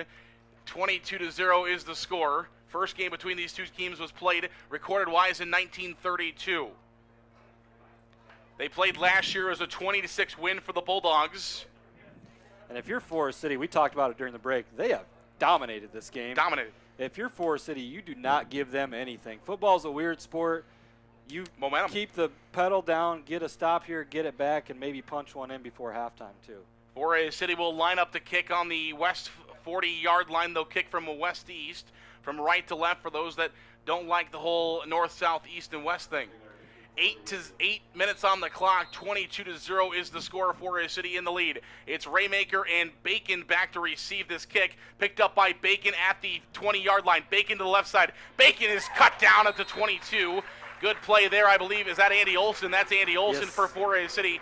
Andy Olson making an impact on offense. Andy Olson making an impact on special teams. The young guys for Forest City, we haven't called their names in years past. They've been sitting, they've been watching, and now they're here to play. And Forest City football has a 22-0 lead with 7:57 to play here in the second quarter. This is fun. Lake Mills, can they make a comeback? Can Lake Mills spark something? They're going to try on this drive with one receiver. That's Brewer to the top of the screen, Obley to the bottom of the screen. Bacon on the right side. A.J. Raymaker split out to the left side. They're going to throw across the middle, and it's incomplete. They were trying to go to Obley, their playmaker. Good job defensively by Forest City, and the Indians shut it down there. Vinton Feldman on coverage for Forest City, one of the Indians' sophomores. Vinton Feldman in coverage there for the Indians makes a nice play. And if you're Lake Mills, if you're ever going to take advantage of getting the of this defense, you got one of those big star players for the Indians is on the sideline. Snyder's getting wrapped up and talking to the trainer a little bit. I think he's all right. He just had to get a new tape job on his arm, but he's out of the game right now. So if you're Lake Mills, now's the time to take advantage. Forest City has two down defensive linemen. They have a stand up to the left side. They're showing blitz on the left side. It's Clausen that does blitz. Here's a run up the middle. It's Kaufman. Kaufman's got some running room, and he makes it across the 40-yard line. Lake Mills is in business offensively as Kaufman moves it up to the 42-yard line. Here come the Bulldogs, the 43, excuse me. Just a little quick hitter to the fullback, Kaufman, and that time that was by far the most room he's had to run. Without a doubt. There, and now you see that big piece we just talked about being out. He's coming back in as Mr. Snyder. Snyder back in for the Indians. Krutzinger, who was in for that moment, is back to the sidelines for Forest City. Obley to the near side, ball in the middle of the field. Brewer to the top of the screen. A.J. Raymaker to the left side of Berger. Logan Bacon to the right side. Kaufman in the backfield. Berger sends one man in motion. Bacon. Now they hand off to, they flip it out to Raymaker. He's got running room. Raymaker at the 50. And he'll be cut down at the 50-yard line. Big gain for A.J. Raymaker. And here comes that Lake Mills offense. It took him a little bit of time, but here come the Bulldogs. Yeah, Lake Mills taking advantage right now, opening up some holes. And like we talked about, Coach Burns, if he can get that fullback established, it really opens up everything else for the other running backs in the backfield. Under 7 minutes to play here in the first half, second quarter. 22-0 is the 4A City lead. Brua again, same formation. Brua to the top, Obley to the bottom. Watch those guys. Berger under center with Kaufman in the backfield. They send Raymaker in motion. They hand it, no, flip it to Bacon. Bacon's got running room. He's got the first down and more across the 45-yard line. And inside Forest City territory, heading to their end zone. One adjustment I see Forest City just made is initially on in this game they were playing with 4 down linemen. This drive, they've been in a 3-4 defense. They're going to go back to a 4-3, it looks like here. Yeah. Get one more body up on the line of scrimmage and hopefully shut down that run game. 4A City has held the ball for about 3.5 minutes more than Lake Mills has offensively. The Bulldogs are moving it for the first time on this drive. They pitch it out to Bacon on the left side. Bacon got running room. Flag on the play as Bacon has got first down yardage inside the 25. But this one, it looks to be trouble for Lake Mills. Laundry at the 44-yard line. And Lake Mills, they've had 2 big offensive plays so far in this game. One to Obley, one to Bacon. Both of them have come back via the flag. Yeah, and really this drive, Zarin, they've had a nice rhythm getting the running game going. And penalties, man, they are drive killers, put you behind the sticks, and really limit what you can do from a playbook standpoint. And we'll see if they can overcome this penalty. It's going to be a hold, repeat first down, but it's going to be 1st and 20. Wow. 10 yards because it was right at the spot of the first down, right at the line of scrimmage. So it'll move it back to inside Lake Mills territory. They move back inside their own territory. Set up at the 46-yard line, excuse me. Berger will look his play card. There are no huddle. Same formation as we've been calling out. Brua in the backfield. Raymaker in motion from left to right. Berger will keep it himself, and he goes, oh, ball's on the ground. Who's got it? Ball still on the ground. It's Forest City football. That ball squirted out of Berger, then squirted out of the pile. It squirts down towards the 4A City side. It's finally caught and picked up by the Indians. Number 75 picks it up for 4A City, and the Indians are in business. 75 is Christian Anderson, the sophomore defensive lineman, picks it up for the Indians. First down, 4A City inside their own territory. Again, for Lake Mills, they finally get something going. They finally start moving the football, and the ball's on the ground. Trying to look to see who caused that fumble as Berger went back against the grain. I believe it was it Moore over there that came up from his cornerback position? And Berger did not get up very quickly either. He was put down, and hopefully he is okay. Hand off to the left side. It's Kellen Moore looking for an edge. Holding on 4A City. It's coming back. Kellen Moore is going down the sidelines, but this is back. 4A City has holding at about the 45-yard line. Everybody saw that one. Everybody from Crystal Lake to Britt saw the holding there. Even 2 of the referees saw that one as we got 2 flags out on the field. Yeah, we saw that one from up here. Kellen Moore had some running room, but the reason why he had running room is because 4A City was hanging out of the jerseys. You never held in your days on the gridiron, did you? Absolutely not. I was held every single play. I never held once. Sure. 5:54, that's all they could do to contain me. They just hold me. 5:54 to play here in the second period. 22-0 is the score in favor of 4A City. The football gets moved back for the Indians back to the 45-yard line inside Lake Mills territory. That's where the Indians will break the huddle. It's a tight formation with one receiver to the near side. Ball's on the left side hash. That's the near side hash to Truman Knutson. Kellen Moore is in motion. They're going to hand it off to Olsen. Olsen's got running room across the 50. Plows over a defender and moves to the 45-yard line. Andy Olsen says, hello, I'll take this spot. Thank you very much. And 4A City moves the football. What I'm impressed with Olsen is very physical runner. He finishes his runs in a physical manner, and getting that sweep play going early on in this game, it's really opened it up for Andy Olsen from the halfback position. 45-yard line where 4A City will have second down and 13 with 5:20 to play here in the second quarter. Again, a tight formation for the Indians. Kellen Moore is in motion this time. They're going to look back to pass, and under pressure as Brookoff ball's on the floor, and it's picked up, I believe, by the Bulldogs. Seth Hermanson gets in there. No, excuse me. It is Hermanson. Seth Hermanson gets in there and causes a disruption. Hermanson strip sacks Brookoff, and the Indians will turn it over inside territory here for Lake Mills. Big play by the Bulldogs there is coming from the blind side there. Seth Hermanson. Brookoff didn't see him coming. He makes a play on it. Not only makes a play on the quarterback for the sack, but goes after the football and gets the ball back to his offense. 5:09 to play here in the second period. 22-0 is the score. It's first down and 10, Lake Mills. They finally get a break. Every big play they've had so far has been called back for a penalty. Lake Mills finally gets a break offensively to see if they use it. Same formation they've been in. Bacon is in motion from right to left. They pitch it out to Bacon. Bacon looking for some running room and a big play. Truman Knutson, insert yourself into the defense. He does right there, and he's brought down to the backfield. Defensive ends, man, they are dominating this game for Forest City. And you had told me about Knutson. We all knew about Snyder and what he could do, but Knutson making his debut at a defensive end position, he's going to be special for you guys. I knew, not even watching Truman Knutson play the position, from his body style and the way he works and just knowing him, I knew Truman Knutson was going to be deadly for Forest City on the edge, and we hope we can continue that throughout the season. Under center, Berger will pass this one out to Obley. Obley's got room and space. Obley is brought down across the 40-yard line. Excuse me, the iPad turned me off there for a moment. It kicked the iPad turned the sound off, and you lost me. But it is a third down, a big pickup for Caden Obley and the Lake Mills Bulldogs moving the football down the field. They're down inside the 39-yard line down. It's going to be third down and 3, but Lake Mills has got to watch that clock. Lake Mills runs a triple option offense. It's a not very quick down the field, not very quick developing, but they only have under 4 minutes now to score the football if they want to try to find a score before we go to the coffee break. Timeout. I was going to say, they do have a couple timeouts in their back pocket, and it looks like one team who used it. Lake Mills? I believe the Bulldogs used timeout number 2. We'll take it as well. 22-0, Forest City leads, 3:53 to play until halftime. We're back in 1 minute. NBT Investment Center of Forest City, located at NBT. It's completely a 401k goal. Saving for your child's education or investing for the future. See Matt Jennings at Troy Hall, the NBT Investment Center. Call 585-IRAs. NBT Investment Center, your partners for financial success. The Shooters Dining Room is now open. Shooters will continue to have their drive-thru window open as well. Check them out on Highway 69 North in Forest City or call ahead at 641-585-5000. That's 641-585-5000. Shooters in Forest City. Dining room and drive-thru now open. Custom Paint and Collision of Forest City. Corey and his staff have nearly 50 years of body shop experience and can fix just about anything on the road.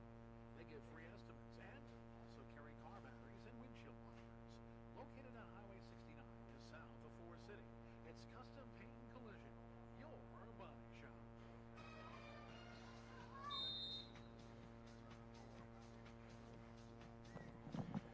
Back to Forest City High School, 3:53 to play. Third down and 3 coming up here for the Bulldogs. It's a big point in this game. Lake Mills needs to move the football. They need a score. Under center, Berger sends one man in motion from left to right. He hands it off to Logan Bacon. Logan Bacon stopped by Snyder at the 40. It's a yard loss, and Lake Mills will go to fourth down and 4. Sounds like a broken record, but those defensive ends, they are special. That time Snyder shows off as they run a little counter against the grain. They flow the offense here to the near side and try to hit Bacon going the other way, and Sam closes the door. Fourth down and 4 coming up here for Lake Mills. 3:20 to play here in quarter number 2, 22-0 is the Forest City lead. Berger under center, going for it on fourth down is Lake Mills. Might have got Forest City to move. It's not called.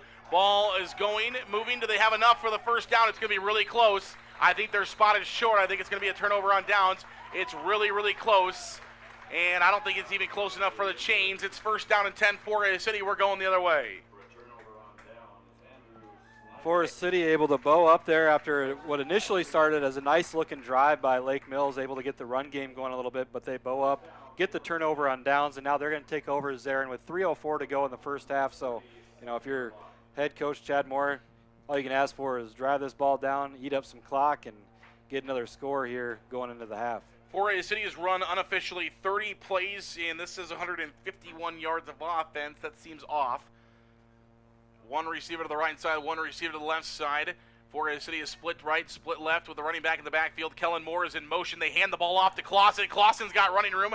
He brings it near the 45-yard line. You got two hard runners in Sam Clausen and Andy Olson. Neither of them want to hit the turf, and Sam Clausen keeps chugging those feet and finds, 7 yards on first down. Yeah, Gain of 8. We alluded to it. Olsen, physical runner from that halfback position, and then Clausen comes in to give him a spell, and he's just as physical in how he finishes his runs. Sam Clausen was definitely not on anybody's radar coming into the season, but hello, Sam Clausen is here to play football. To the left side, here is the counter to Jack Thompson. Ball's on the ground. Was it dead first? The official says no. Coach Burns thinks it was a fumble. And Coach Burns, you can hear him from across the field. I mean, obviously, we can't. Yeah, far side official was pretty decisive in coming in and pointing that the runner's knee was down before the ball came out. Obviously, way away from us. We can't. I mean, we can maybe look at the replay and kind of see, but it doesn't really matter. And it's going to be enough for a first down for Forest City. Coach Burns obviously very upset as he marches up and down the sidelines talking to the officials and not getting anywhere with the far side official. But, I mean, maybe he has a case. I don't know. We're not over there. Here's a handoff to Clausen. Clausen's got running room across the 50, across the 45-yard line. Cut down inside Forest City territory, and the Indians have another first down. It's an 11-yard run for Sam Clausen on first down, and the Indians are moving the football again, but just a minute 46 to play until the halftime break. 22-0 is the score. Brookoff finds the play from the sidelines. The clock will wind as the chains are set. Forest City will break the huddle in red jerseys, white helmets, white jerseys, and gray pants. Ball's on the ground, and it's going to be picked up. That's a huge play right there for Lake Mills. 72 was in there quickly. That's Wyatt Helming. Man, oh man, of course it's Wyatt Helming. Wyatt Helming was in there as the ball was being handed off. Yeah, nice. He's just honestly, I mean, the best way to describe it is just a natural born. I mean, he's just an animal. Yeah, anytime you're 6'5", 230 pounds and put together, and you can do just a little bit of everything. I mean, he's a beast. That time made a great play. Forest City very, very fortunate to still have the football right now. Yeah, Wyatt Helming just ridiculous in there. I talked about the story I told you about baseball season. He just swings it, and the ball just goes flying. He hits the ball and it just goes flying. Back to pass is Brookoff. He throws it, and we've got a flag back here. Was Brookoff hit late? I was watching the football. I didn't see it, but, I mean, that's what we got down here. Yeah, I think we're going to have a late hit roughing the passer there. Zarin is 3 Lake Mills Bulldogs get penetration quick there, causing Brookoff to get rid of it early, but I think we're going to have a penalty. Yep, roughing the passer on Lake Mills. No, I think he did the wrong sign. Did he not just do the intentional grounding sign? He did the intentional grounding. Yeah, he just did the intentional grounding sign. He did the wrong sign. No. Yeah. Oh. It is going to be roughing the passer. Right. He did do it on the wrong side. If you're the Indian fans, you'll take it. Right. He went back and switched it, but he did do it. He did intentional grounding. I mean, come on. First game of the year for everybody. I get it. 50 seconds to play here in quarter number 2. 22-0 is the score. Under center, and again, Wyatt Helming in there, but Forest City gets the handoff off to Olsen, who goes up the middle, but Wyatt Helming causing a disruption in the middle there for Lake Mills. Nobody can control Wyatt Helming right now. Yeah, he's doing whatever he wants at the defensive tackle position, and Forest City's going to have to adjust to that, even though they did have a positive gain there, about 4 or 5 yards on first down. Second down and 6. The clock continues to tick. 20 seconds to play, and now the clock will stop. Timeout, Indians. We'll take a break as well. 20 seconds to play in the second. It's 22-0 Forest City in the lead. We're back after this. High School Athletics. The Hy-Vee Pharmacy is built for you. Have your prescriptions automatically filled ahead of time and ready when you are. You will receive a call when your order is ready. No more waiting for the pharmacy. Your prescription will be waiting for you. Hy-Vee Pharmacy is open Monday through Saturday in Forest City. Forest City Ford at the corner of 9 and 69 in Forest City wishes good luck to our local athletes. We look forward to seeing you compete. When you need a vehicle, see us at Forest City Ford, where customers really do send their friends. Grow Electric in Lake Mills is proud to support area athletics and proud to serve our new and returning customers. To get started on any electrical project, big or small, call 641-592-8282. Good luck, athletes, from Grow Electric in Lake Mills. The County Line C team of Chuck Rubish, Jake Young and myself, Matt Keel, are your premier and local DeKalb, Asgrow, AgriGold, and NK dealer in Forest City. With a combined over 30 years of seed experience, we're setting a new trend in agriculture at County Line. Call today at 641-581-3300 or visit us off the Airport Blacktop in Forest City. Under center is Brookoff. From left to right is Jack Thompson. Brookoff looking to throw downfield. And an outstretched Andrew Snyder makes a ridiculous play for 4A City. What can't Andrew Snyder do? Nice play there by Snyder to lay out for the football, and good throw by Brookoff and move the chains yet again for the Indians. What do you get on that play? 28 to the 13. 15-yard gain. 15-yard pickup there for Andrew Snyder on the down. We've got another timeout for City, going to try to pump the ball into the end zone. 9 seconds to play. We'll take one more break, this time of 30. We'll come back in 30 seconds. Can 4A City find the end zone before half? We'll find out. High School Athletics. Nate Malin is with you from the word go. From planting to harvest, you can count on Nate. Contact him today in Forest City at 641-860-1712. Nate will help you put the right seed on your acres. 641-860-1712. I got him at. I do need to correct myself. It's actually the disruptive force inside for Lake Mills is 72, Wyatt Hanna, a freshman. 72 is a freshman. That's Wyatt Hanna, not Wyatt Helmy, and I apologize about that. That is a freshman. He stands at 6'3", 210 pounds, and, buddy, you're going to be a star on the football field. I'll tell you what, he's making some plays at that defensive tackle position. They got a nice-looking defensive line, does Lake Mills. Oh, man. And they're young. I mean, they're younger. Goodness gracious. Forest City will try to find the end zone with 9 seconds. Brookoff under center, and he's going to look back to throw, and there's a sack. Ball's on the ground, but it was on the ground first. That time it was on the ground Hermanson. first. There's 3 seconds left. Clock is stopped. 4A City took a timeout with 3 seconds left on the clock. And is that last of the Indians? Yes. I believe that's the last of the Indians' timeouts. 3 seconds to play, so 4A City will be able to throw one more heave. Though that defense, you just mentioned it, that defensive line for Lake Mills, if you want to find a bright spot in the first half for Lake Mills, that defensive line is all over the football. Yeah, they're starting to feel themselves here. As we just mentioned, the freshman Hanna from the defensive tackle position. Wyatt Helming with his size and strength and athleticism is going to make plays. And then we've seen Lance Helming make plays, and that's the second quarterback sack we've seen from Seth Hermanson coming from the left defensive end position. That time Brookoff coming out of his play action look, didn't see him, and Hermanson was all over him. Brookoff is just lucky he was able to hold on to the football and give his team a chance here after this timeout to come out and maybe score with 3 seconds to go. Without a doubt, 22-yard line is where the Indians will set up. 3 seconds to play. 22 points for the Indians, 0 points for the Bulldogs. 4A City will get one shot at the end zone. They decide to go from under center. They have their big tight end split out.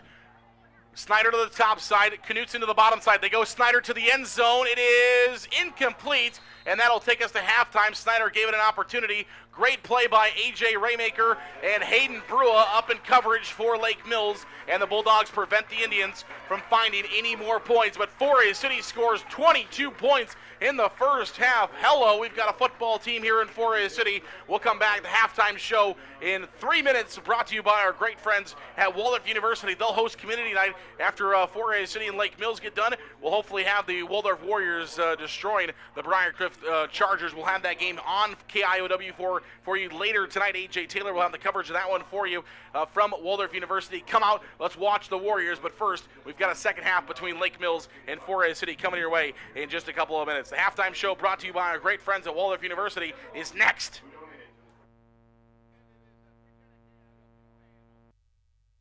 VFW Post 5515 is hosting the 100-year anniversary of the Iowa VFW. That's taking place at the Hancock County Fairgrounds in Britt. And let's check in now with A.J. Taylor. A.J. Taylor here as the person kind of in charge of some of the things that are going on around here. So your name and what you do. My name is Michael Brayman. I'm the VFW State Manager in the state of Iowa. This is a big event going on right now. Can I give us an idea? What's the inspiration behind all this? We actually, Veterans of Foreign Wars here in Iowa turned 100 years old on May 26th, and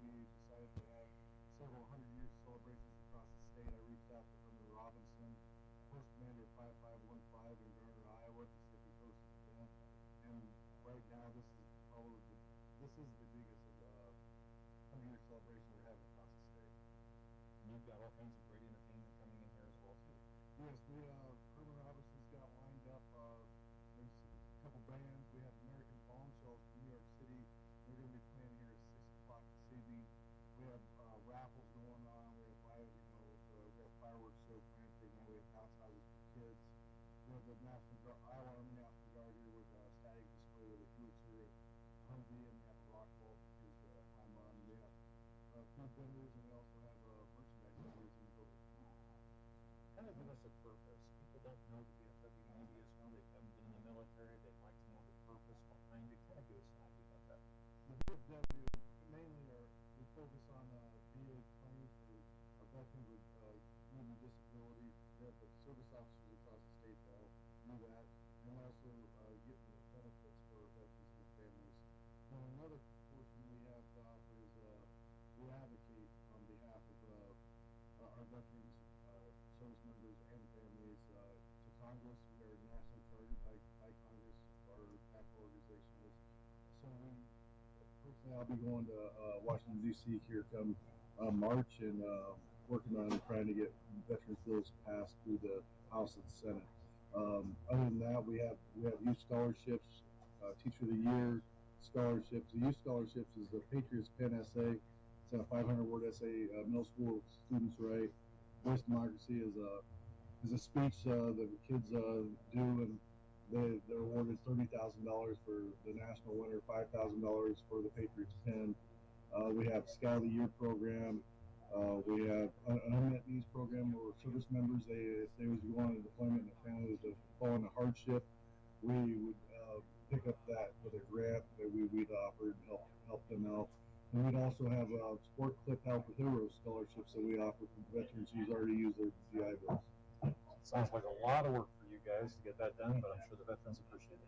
Yes, they are. Yes, they are. We that's one thing. We're all veterans ourselves, so that's our number one thing is we need to take care of our veterans, and especially looking out after them, what's been going on these last couple of weeks.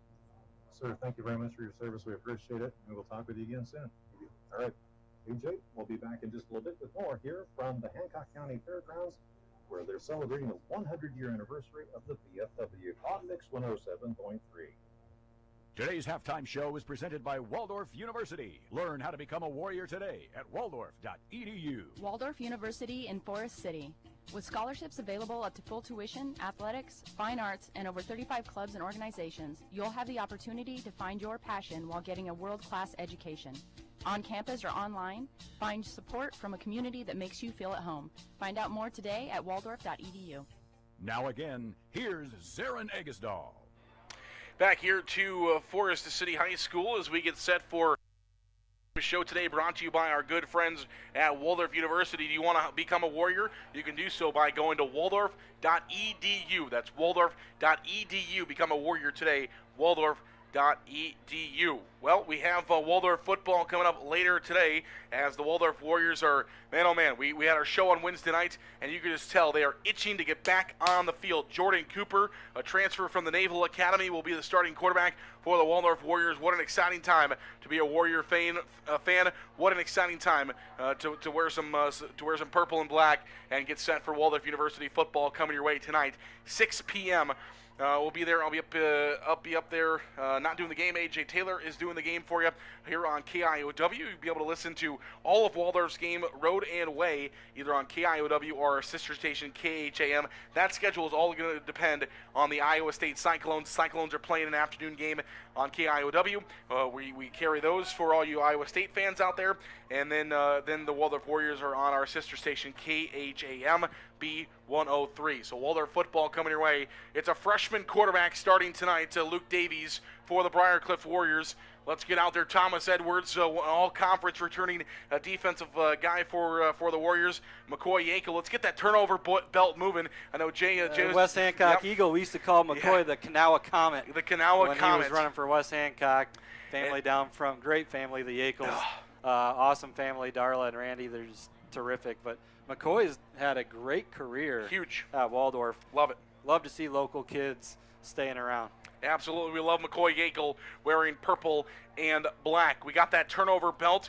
Waldorf joining the trend of if there's a turnover, you have something for that turnover. The Warriors use a belt like a WWE belt, and we're hopefully going to be flipping that belt around the Waldorf Warriors sideline this afternoon a few times as Waldorf looks to beat Briarcliff for back-to-back times for the first time in school history. Never beat Briarcliff back-to-back times. They beat Briarcliff 17-10 in 2019. Did not play the Briarcliff Chargers last year with a conference-only schedule due to COVID-19, but playing Briarcliff again. Let's welcome them back to 4A City. Let's welcome a brand new head coach there at Waldorf as well. At Briarcliff. First-time head coach taking the reins of the Chargers this afternoon. Let's welcome them with a big crowd over at Waldorf Warrior Field. So if you're a Lake Mills fan listening in, maybe across the way, you already got your purple on. As soon as you get done with this game, let's go over to the Bullsdorf Field. If you're a 4A City fan listening in, or maybe here in the stands as well, let's change those shirts from red to purple, and let's go cheer on the Waldorf Warriors later on this afternoon. That's a 6 p.m. kickoff community night, and everybody loves fireworks. Who doesn't love fireworks? Shooting fireworks off after the ball game. Don't shoot your own fireworks off. Those are illegal. We're shooting them off. Pyro Pete's, I believe, got that covered. So Pete will take care of it. Don't shoot your own off. That's illegal. I think I have to legally say that, so you don't shoot your own fireworks off. Not endorsed by Sarah Negastel. Halftime show here, brought to you by our good friends at Waldorf University. Let's take a look at those stats. First of all, the scoring summaries. 4A City put 14 points on the board in the first half. First play of the offensive play of the game for the Indians. It's Jack Thompson from 55 yards out. Welcome to some more action on varsity football. The first big roll for Jack Thompson in varsity football, and he goes 55 yards for an Indian touchdown. Man, oh man, welcome Jack Thompson. We need some more Thompsons. Long line of Thompson boys playing football at 4A City. Of course, Tate Thompson led 4A City 10 years ago. 10 years ago this year, Tate Thompson helped get the Indians to the playoffs. We appreciate, he would have been the next year, excuse me, sorry about that. They get to the playoffs, though. 10 years ago was the first playoff game, first playoff team here for 4A City, and 10 years ago in 2011. Went back again in 2012. And then obviously Tanner Thompson, also a great quarterback for 4A City coming down the line. And I would assume, Jack right now playing on the outside, but very well could be Carter Brookoff's replacement come next year. You always got to watch out for those younger brothers. When you're in a family of athletes, Yeah. A lot of times it's the youngest one that's just been around everything, just absorbing them. They're the one that's dangerous coming up, and Jack certainly looks like he's going to be another great Thompson to come through Forest City. Really excited to have Jack, and he goes 55 yards for the first touchdown of the game for 4A City. The Indians get the 2-point conversion as Carter Brookoff scrambles to his right and scores for the Indians. Forest City comes back not too long later in the first half. Let's see. At the 4:39 mark left in the first half, 4A City started that drive with 9:20 to go in the first quarter. They scored with 4:39 to play in the first quarter. Carter Brookoff pass to Kellen Moore. 5 yards out, Kellen Moore scores. The 2-point conversion pass was no good. 4A City 14, Lake Mills 0. That's the end of the first quarter. We go to the second quarter. Andy Olson filling in that role for 4A City. The Indians lost Brock Sobak, who's a senior. They lost Reese Moore, who moved with the family move. They had nobody at running back. It's Andy Olson and Sam Clausen who take the reins for 4A City. And man, oh man, have Andy Olson and Sam Clausen inserted themselves into the 4A City offense. And Andy Olson runs 4 yards for his first career offensive touchdown for the Indians. 4A City 22, Lake Mills 0. That was the entire scoring. 8:02 left in the second period is when Andy Olson punched it in from 4 yards out. 4A City 22, Lake Mills 0. Offensively, Carter Brookoff has thrown it 12 times. He's completed 4 times for 63 yards and his first touchdown in the last couple of years. Rushing-wise, Jack Thompson goes 4 times for 60 yards. That's 15 yards per rush attempt for Jack Thompson and a touchdown. Andy Olson has run the ball 8 times for 47 yards. That's 6 yards per rush and a touchdown. Sam Clausen, 5 attempts for 20 yards. That's 4 yards per. And Kellen Moore has run the ball 4 times for 11 yards. That's 2 we'll call it 3 yards per carry for Kellen Moore. Receiving-wise, Jack Thompson has 1 reception for 29 yards. Andrew Snyder, 1 reception for 15. Drew Greenwood, 1 reception for 14. Big first down. Kellen Moore, 1 reception for 5 yards and a 4A City score. Defensively, Kellen Moore, Truman Knutson, each with 4 tackles.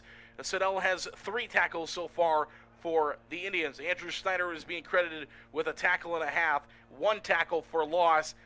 And Truman Knutson has 2 tackles for loss, which leads 4A City here in the first half. Taking a look at the Lake Mills side, Bennett Berger has thrown 7 times, 3 of them complete for 12 yards and an INT. Rushing-wise, Bo Kaufman has run 6 times for 33 yards, 5.5 yards per rush. A.J. Raymaker 2 times for 6 yards, 3 yards per rush. Logan Bacon 5 attempts for 5 yards and 1 yard average. Receiving Obley 2 receptions for 11 yards and Raymaker 1 reception for 1 yard. Hayden Brua has 8 tackles, 7 solo for Lake Mills so far in this game.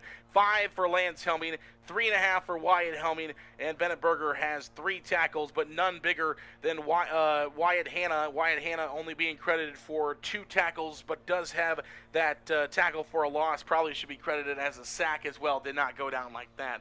Halftime is where we're at right now. It's 4A City 22. It's Lake Mills 0. We'll head back to the station. We'll come back for more football in a little bit. And before we get you back to more 4 City High School football, let's check in again with A.J. Taylor, who's broadcasting live from the Hancock County Fairgrounds in Brent, where the Gardner VFW Post 5515 is hosting a 100-year anniversary of the Iowa VFW. And right now, let's check in with A.J. Taylor. A.J. Taylor here at the VFW 100-year celebration. A big celebration happening here at the Hancock County Fairgrounds. We're going to be having a lot of great entertainment, and we're talking with Carol Whitwell. Carol, what jobs do you do here at, as far as the VFW is concerned, here at this event celebration?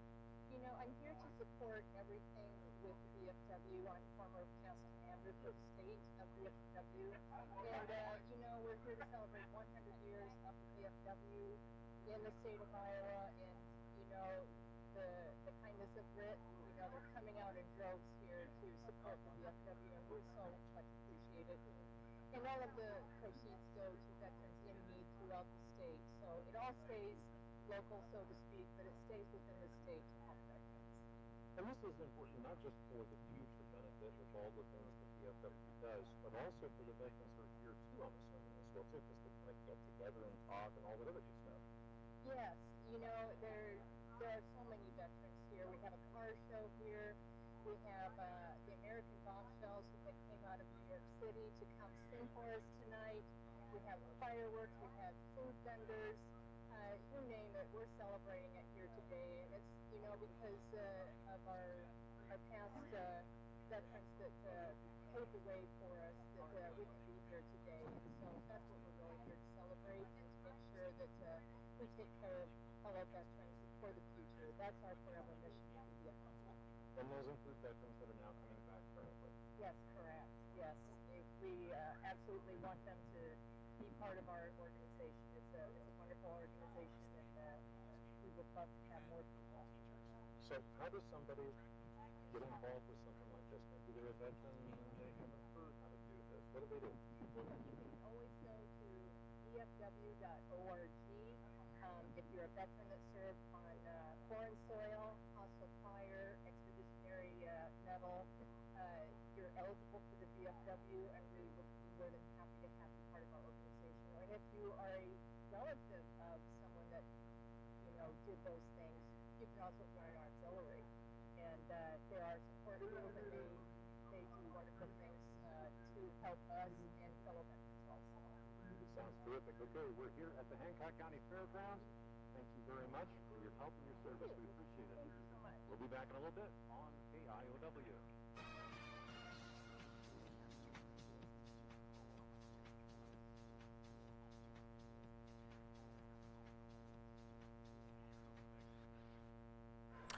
Back here to Forest City High School as we get set for the Indians and the Bulldogs to take the field here in the second half. We got a couple of minutes. Let's take a look, a few scores today, and we also have scores. We'll try to give you some scores from last night as well, but we got there's a lot of games going in the area going on today because of the weather last night. Jay Hiscox, what do we got? Yeah, a few games from local teams in the area today. AGWSR, they lead Belmont Clemmy 21-6. A wild one between Clear Lake and Iowa Falls Alden. That game was tied at 28 with a minute to go in the first half. Oof. Wild game in that first half. Newman all over Central Springs. They were leading 33-0 going into the fourth quarter, and we just checked out the live stream between St. Ansgar and Osage. Osage was leading 6-0 as they were ready to kick it off after their score. So those are the updates. I know myself and Kevin Wilson, we were on KHAM 103.1 last night. West Hancock able to beat Garner Hayfield Ventura 28-7 to kick off their season, and a lot of good area teams again this year. Yeah, a lot of good football. Some other scores from last night. He gave you the West Hancock one. We had North Iowa losing to Gladbrook Rhinebeck as the Bison traveled to Gladbrook last night, lost 36-0. That one really surprised me. Yeah. I think we're going to see a lot more out of the Bison later on. I really, this isn't just a homer thing here, a North Iowa team. I really was surprised by that score. Obviously, first week of the season, you never know what's going to happen. Watch out for the North Iowa Bison later on. They've got some athletes that I think are really going to put something on at some point this year. They got the next two games against schools that are playing 8-man football for the first time in their histories in Bishop Garrigan and St. Edmunds. I think those could be good games. Yeah, for and them. I'll try to look up a Garrigan score because it'd be interesting to see what those two power. Garrigan, well-established 11-man football team. Yeah. A lot of success moving down to 8-man. We last night on our drive over to Garner, we saw the Garrigan bus headed back to Algona because they were supposed to play at Rockford. Yep. And I know there was some tornadoes that touched down in that area last night, so that game was postponed today as well. Yeah, absolutely. I know some downed corn by Green. Saw a field like 200 some acres all demolished by tornadoes. How sad that is. That's what we got. Oh, St. Edmunds opened up their 8-man last night with a win at Arweva. Arweva, Carroll County community between Denison and Carroll, way down there in southwestern Iowa. And Arweva falling to, in a wild one, of course. I was going to say, that was like a 60 to 40 something, so welcome to 8-man football. Exactly. Welcome. The Fort Dodge Messenger said it best, the wild, wild west of high school football, 8-man football. That's exactly what they saw down in Arweva, down in west side is where they play their football at, Arweva. And, Arcadia, actually, I think is where they play football. I don't know. Arcadia, it's I think. hard to keep up with all the acronyms. Yeah, well, last night Kevin asked me if I could tell him what town's made up of AHSTW, and I said I don't even want to try. It's down in southwest Iowa. I know that. Here's the kickoff. Kretzinger will kick it for the Indians. It's a low lining kick picked up by A.J. Raymaker at the 15-yard line. Raymaker across the 30, and Jack Thompson would be tackler. Raymaker still on his feet and finally brought down at the 45-yard line. Hello, A.J. Raymaker. He's across the 40 to the 45 and finally brought down. He broke a tackle at about the 35, got his team 10 extra yards, and Lake Mills is in business here in the second half. Nice physical return there by A.J. Raymaker as a couple guys just kind of slid off of him. Jack Thompson being the first one, and Raymaker able to put the Bulldogs in good field position as they'll open up from their own 45-yard line. We'll see if Lake Mills can do something offensively. Just 55 yards of total offense so far in this game. Just underway, 11:52 to play in the third quarter. Bennett Berger under center. He sends Raymaker in motion from left to right. He's going to throw. Raymaker going for Obley down the field, and it is incomplete. And Kellen Moore and Vinton Feldman came together. Hopefully they are okay. They will check on them. Kellen Moore and Vinton Feldman come together going for that football. Both of them wanted the interception, and it's going to be incomplete. Hopefully they are okay. They look okay. Feldman in good coverage there from his cornerback position, and Moore coming over from his safety spot. Trying to make a play on the ball, and it was just a little friendly fire there. Nice play by the secondary as both guys, it looks like they're going to shake it off. Yeah. Great play by both of them. Feldman in great coverage there for the Indians, a young guy for Forest City. Very, very promising future. And then Kellen Moore also trying to make a play over there for the Indians. Both of them hustling to the football. You're never, as a coach, you're probably never mad at a player for hustling to the football. Under center, Berger will hand this one off to Kaufman. Kaufman is stuffed at the line of scrimmage. The big line for the Indians, that's Kretzinger, 69 in there for Forest City. I see a 66 as well for the Indians. That's going to be Levi Olson, big boys in there for the Indians. Snyder came down from the right side as well, and Knutson is there. All four of them make the tackle at the line of scrimmage, and it's 3rd down and 10 for Lake Mills with 11:20 to play here in quarter number 3. It's Forest City 22, Lake Mills 0. Obley to the near side. Same formation. Brewer to the top half of the formation.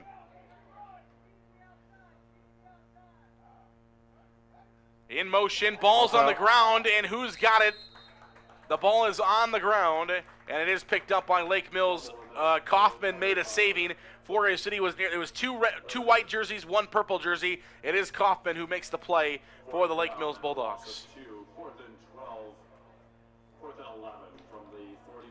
4th down and 11 is where will be spotted from the 44-yard line. 10:40 to play here in quarter number 3. 22-0 is the score. It'll be Hermanson back to punt for Lake Mills from left to right. Across your screen, it's Jack Thompson and Kellen Moore on the right side, the west side of the field, back to receive.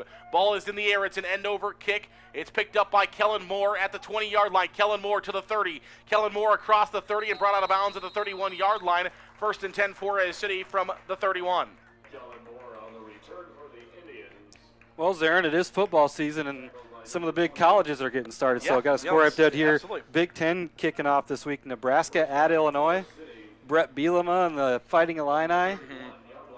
They're up 2 scores right now, 30-16 Illinois over Nebraska with 7:40 to go in the 4th quarter. Well, it's Nebraska. What do you expect? Hey, I love it. 10:15 You love to to play see it. here in the 3rd quarter. 22-0 is the score. The Indians will break the huddle at the 31-yard line. 1 receiver to the left side. They're split out to the right and left. 1 man in motion. Hand off to Kellen Moore. He's got it across the 30 to the 35. Kellen Moore's loose to the 50. 1 man to beat at the 40. He's finally brought out of bounds. Great play by Seth Hermanson. That's a defensive lineman that just caught a receiver for Forest City halfway down the field. He was slowed up by Alex Manis. Alex Manis slows him up. Sophomore for Lake Mills, but it was Hermanson who makes the play. That's a defensive lineman coming down and making a play there. Yeah, Hermanson's been all over the field this afternoon, but again, same thing we started this game with a little speed sweep, and if it's not broke, don't fix it. 1st down and 10. Here's the handoff up the middle to Andy Olson. Olson trying to plow forward. Again, he does across the 25-yard line to the 31. Where Forest City will have 2nd down and short. 2nd down and short from Forest City from the 31-yard line, a 7-yard pickup. 9:50 to play here in the 3rd period. It's 22-0. And we talked about the mental aspect of this game with the delays and everything that the kids have to adjust to. This, you could really put a team on their heels and take the wind out of their sails if you can score here early in this second half. It would be a big one for the Indians. A handoff up the middle to Olson again. He's got the 1st down and an extra yard. He picks up about 4. And Forest City will have 1st down and 10 from the 27-yard line. Caden Obley makes the stop for the purple and gold. Lake Mills in their purple jerseys, purple pants. They have gray shoulders, gray on their shoulders, yellow gold numbers with a gold paw print on the helmets. Forest City in the white. Jack Thompson running to the right side. Thompson got running room. Thompson inside the 10 and finally brought down. It's going to be a 13, 14-yard pickup and maybe more here for Jack Thompson as he's brought down near the 10-yard line. Another nice run there by Thompson on the speed sweep as he's able to out-leverage the defense, get outside but with the help of his ends and offensive line, and pick up another nice positive game for the for the Indians. Pickup is to the 11-yard line where Forest City will have 1st down and 10. 9:13 to play. Left side, Kellen Moore with it now. Can he score? He's at the 4, the 5. Is he in? No. The line judge will mark him down at the 1. It's at the 1-yard line. A 10-yard pickup. Kellen Moore going to put his hands in the air, but it is marked down at the 1-yard line. It'll be 1st down and should be 1st down and 10, right? Because it was the 11-yard line, 10 yards. It should be 1st down and 10 from the 1. First down and goal from the 1. 1st down and 10, 1st down and goal. From the 1-yard line here for Forest City, they've got 4 downs to go 1 yard. Under 9 minutes to play here in the third. 22-0. Brookoff under center. Brookoff will take it himself. Is he in? Waiting for a call. Is he in? He is! Touchdown! Carter Brookoff, the sneak, scores.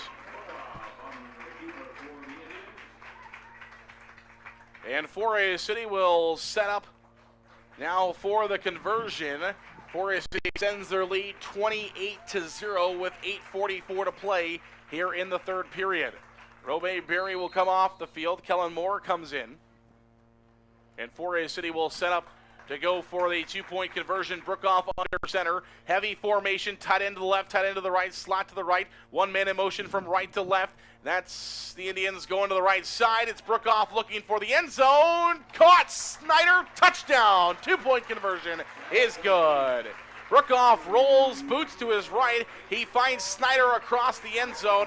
And what a better target to throw to Andrew Snyder across the middle. When you need a big play, look to Andrew Snyder. And Forest City scores. It's 30-0 Indians. We'll come back for kickoff right after this.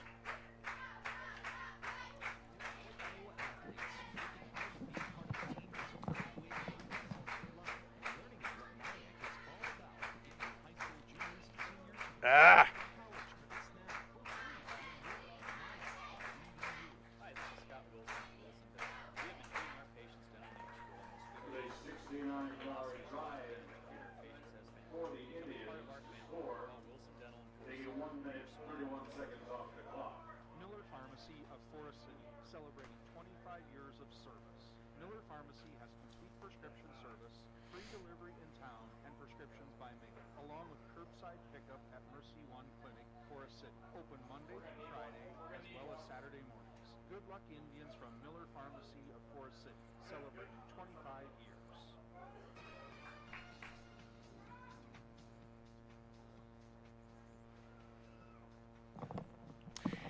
Back here on KIOW and live at KIOW.com. The last time we've had this far of a separation between Lake Mills and Forest City in a football game came back in 1988. 1988, the last time we've had this much of a separation between Forest City and Lake Mills. There was a 28-point game in 1990, but 1988, the last time we've had this much of a separation between these two teams. The kickoff is taken back to the 35-yard line.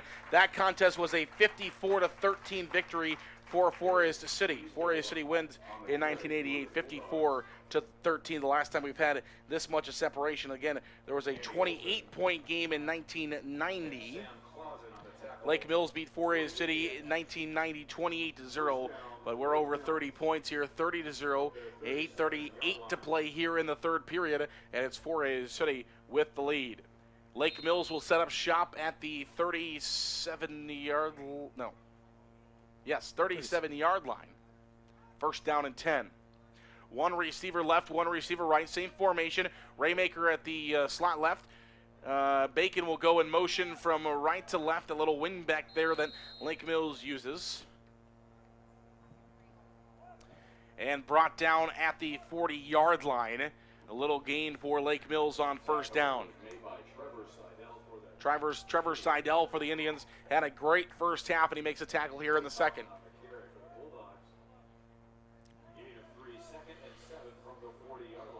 Second down and 7 from the 40-yard line here for Lake Mills. A four-man front for Forest City. Three linebackers. Everybody else is in the backfield. This one is passed, caught by Brua across the 50-yard line. Big play offensively. Look for flags. None. I say that because Lake Mills is, unfortunately, every time Lake Mills had a big offensive play, it seems like there's always laundry. Anytime they've really established anything offensively, it seems like the flags have been the bugaboo. Yep. Get them behind the chains. There, nicely done by Berger to Brua. Nice time given by the offensive line and a first down for Lake Mills. Here comes Lake Mills as they're on the right side of the 50-yard line. They'll set up in the same formation. 7:40 to play in the third period as the clock continues to tick down. Lake Mills running out of time, but they still got a little bit. Berger trying to run. Great play made by Forest City on defense as the Indians absolutely swarm to that football.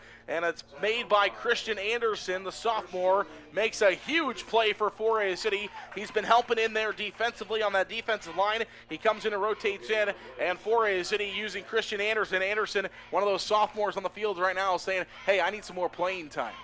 Yeah, defensively, they've been doing a good job on the defensive line of rotating guys in between Knutson and Snyder and giving other guys a chance, and they've been making the most of their opportunity. Berger under center, throws across the middle. It's incomplete. Great coverage there by 4A City. Jack Thompson in defensive coverage. Andy Olson also there as a linebacker for 4A City, and the pass is incomplete. It's 3rd down and 10. It was intended for Brua. 6:55 to play here in the third quarter. It's 30-0. 4A City in the lead. Robe Berry will come in for 4A City as Andy Olson will head to the sideline.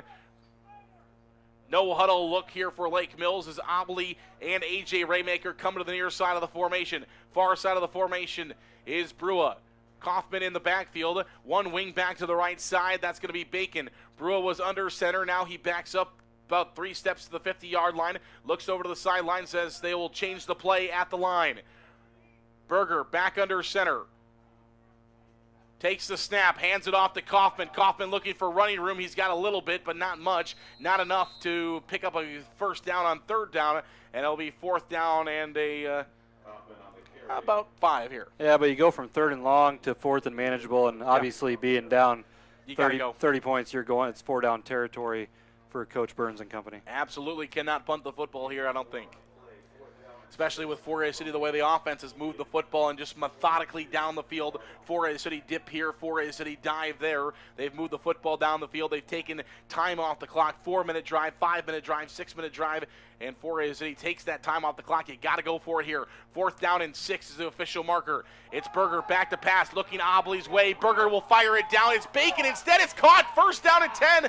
Lake Mills, Logan Bacon makes a great play for the Bulldogs down towards the 20-yard line. Bennett Berger fires it in there. Great pitch and catch there from Berger to Bacon. It's the Bacon Burger. Bacon Burger. And it's a 1st down and 10 yeah, here. I'll take one of those. And well-designed play there by Lake Mills that time as they run Obley on the slant. He's the big go-to receiver there, and then they sneak Bacon out of the backfield from his halfback position, able to run the wheel route and pick up a 1st down for the Bulldogs, and they're in business now. Lake Mills is in business for Bacon Burgers. Brua to the top side.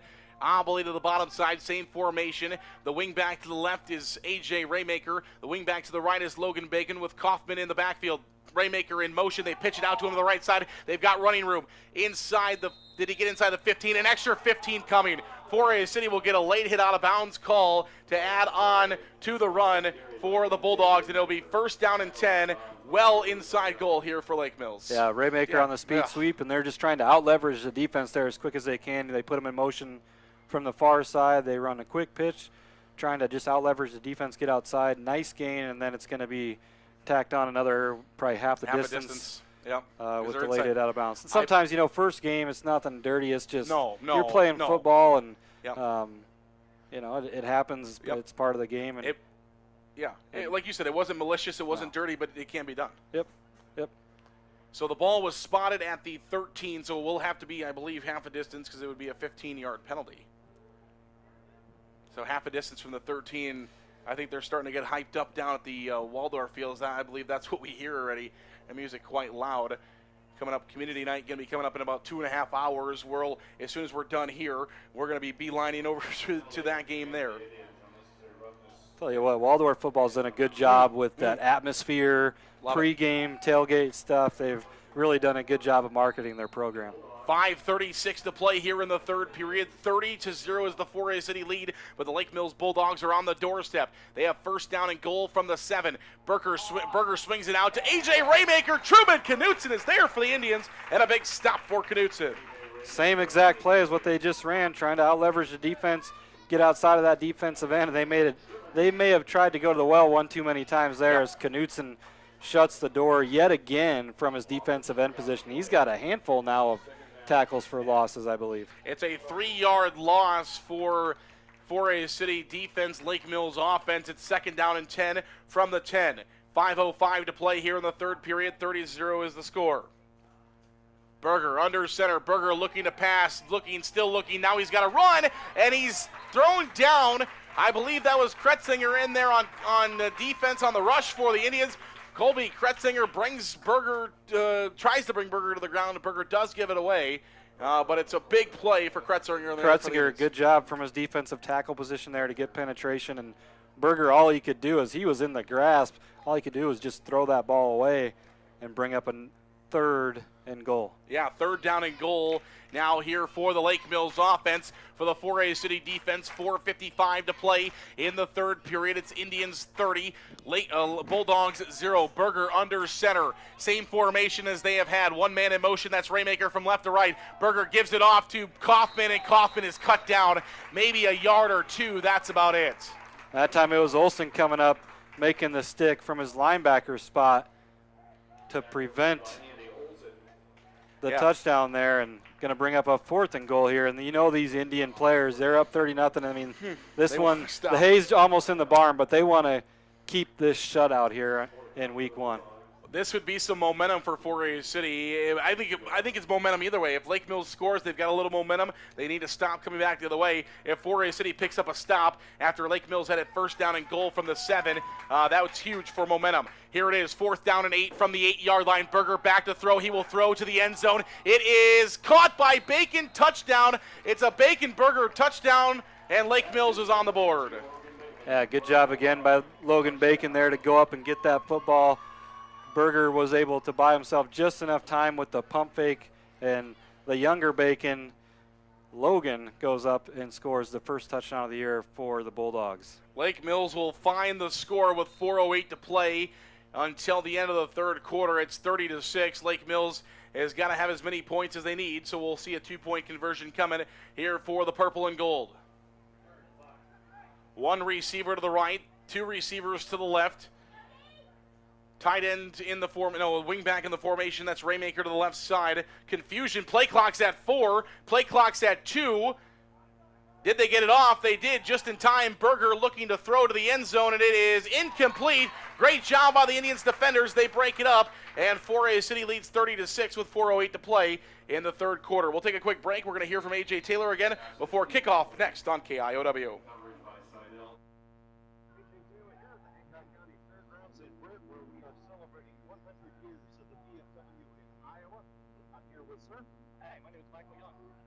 Tell me a little bit about what you do here and what's going on.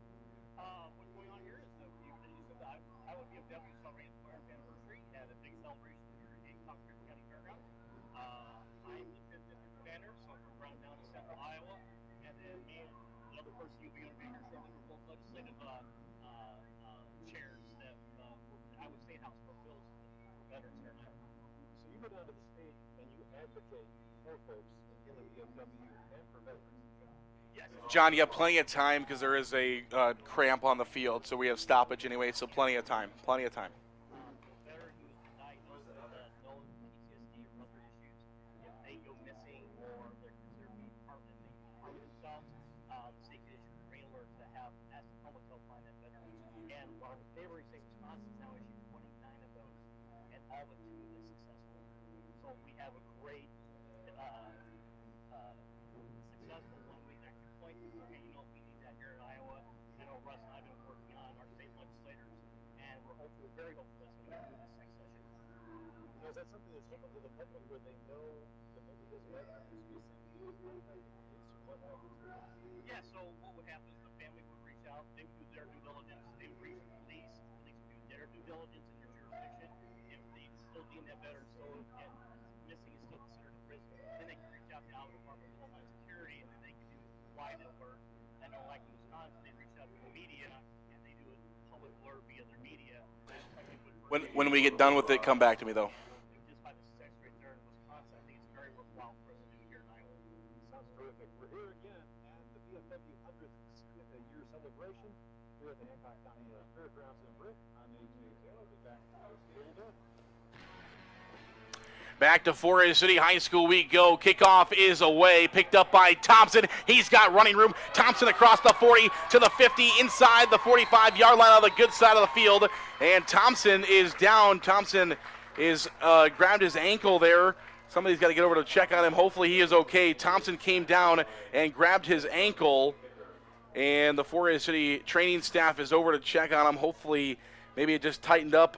We hope. Just a cramp. It looks like Zarin as they're stretching him out right now. We've seen a couple. We've seen Snyder on the sidelines getting stretched out. We saw Moore in the end zone there getting stretched out. Hot, humid day, and you've been sitting around. Right.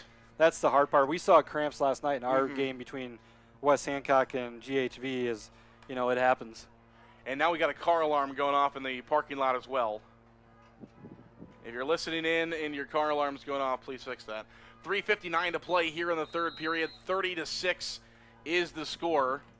It's not my car. My car is right behind the press box. I think that sound is coming further away.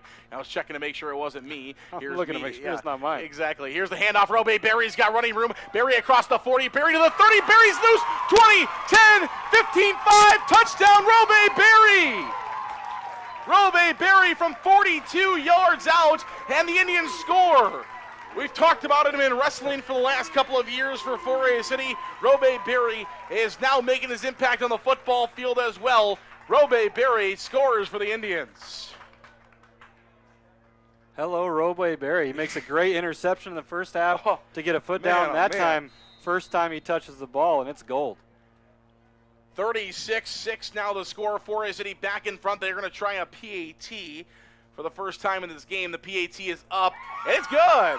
Forest City tries a PAT. Connor Sopko, the kicker for the Indians, puts it up and in. And Forest City, one PAT attempt, one PAT through the uprights. Kickoff next, Forest City 37, Lake Mills 6.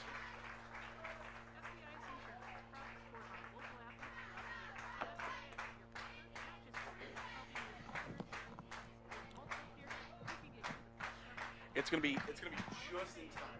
331-1520. Good luck, Indians from FCIS. Yes.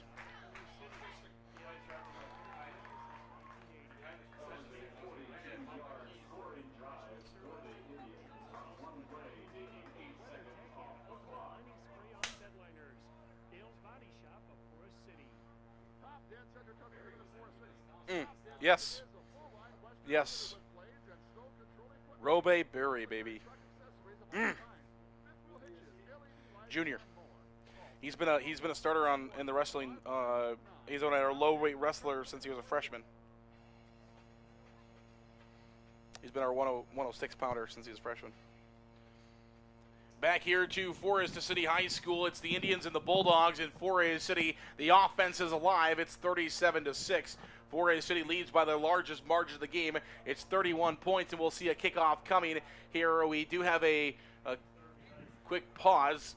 Both teams using some time here to get some water and kind of hydrate themselves. We've seen cramps on both sides. The reason why the last kick, I didn't have time to explain this because the offense takes 8 seconds to score from 42 yards out. But the reason why we didn't miss anything after the Lake Mills score is Kellen Moore was down in the Forest City end zone with a big cramp. And so he was cramping up quite a bit. Got him some water. He was still on the sidelines on that play. I don't believe he was in the game. And neither was Jack Thompson because he was on the ground with a cramp as well. Robe Berry's in, and he goes for 42 yards. Good job by Robe to take advantage of his time on the field. As Thompson's just now getting up. He's been laying down, trying to get hydrated, getting stretched out, and then Kellen Moore's been over here on the sideline just trying to get full of fluids, and looks like he's putting his helmet back on and maybe going back in on defense. But yeah, hot day, you have these delays. It's hard to control those cramps sometimes. 3:51 to play in the third period. It's Forest City 7.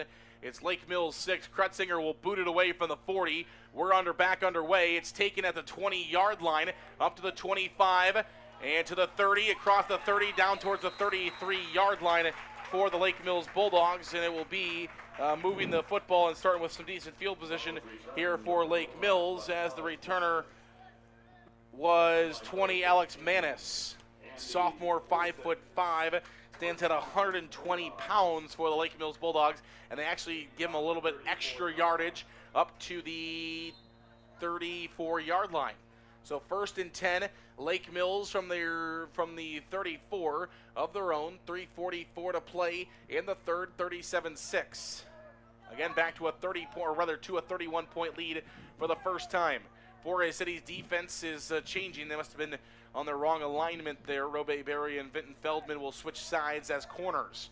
Under center, some movement on the offensive line for Lake Mills. It's a ball thrown and it's intercepted. Kellen Moore is intercepted at the 45-yard line. Kellen Moore running to the 50, across the 50-yard line, and that's going to be Forest City wants a late hit call on Lake Mills as he was driven out of bounds late there by Lance Helming, but they won't get it. The Forest City crowd, the Forest City coaches there were kind of running down saying, hey, we wanted that same call that Lake Mills got. They don't get it. Really, it was a good play by Robe Berry in coverage from his cornerback position to cover him up, allow Moore to come over. And Moore does a good job of just playing center field back there, reading the quarterback and making a play on the football. He's able to come up with it and give the ball back to the Indians in this dominant performance in week 1 on a Saturday. Yeah. And it's a Lake Mills home game. Yeah. How weird is that? We haven't mentioned that. Exactly. I should bring that up. It will technically go down as a Lake Mills home game. We just switched the sites because Lake Mills' field is unplayable. 2 receivers to the right. Kellen Moore is in motion from left to right across Brookoff. Here's the handoff to Andy Olson. He's got the ball covered, and he'll power forward for a couple of yards. Did he make it to the 35? He did, says our officials. And it's going to be a 5-yard pickup on first down, 2nd down and 5 for the Indians at the Lake Mills 35-yard line. Andy Olson comes out of the game now for Forest City. Clausen is back in to run. Both Clausen and Andy Olson, we talked about in the pregame show, how are they going to react as kind of their first time in big roles for Forest City, along with some others. Those guys running the football, and they have showed up here tonight, this afternoon rather. Again, Kellen Moore in motion from left to right. Handoff goes to Clausen this time. He's got the first down and more for Forest City across the 30. Finally brought down at about the 28-ish yard line.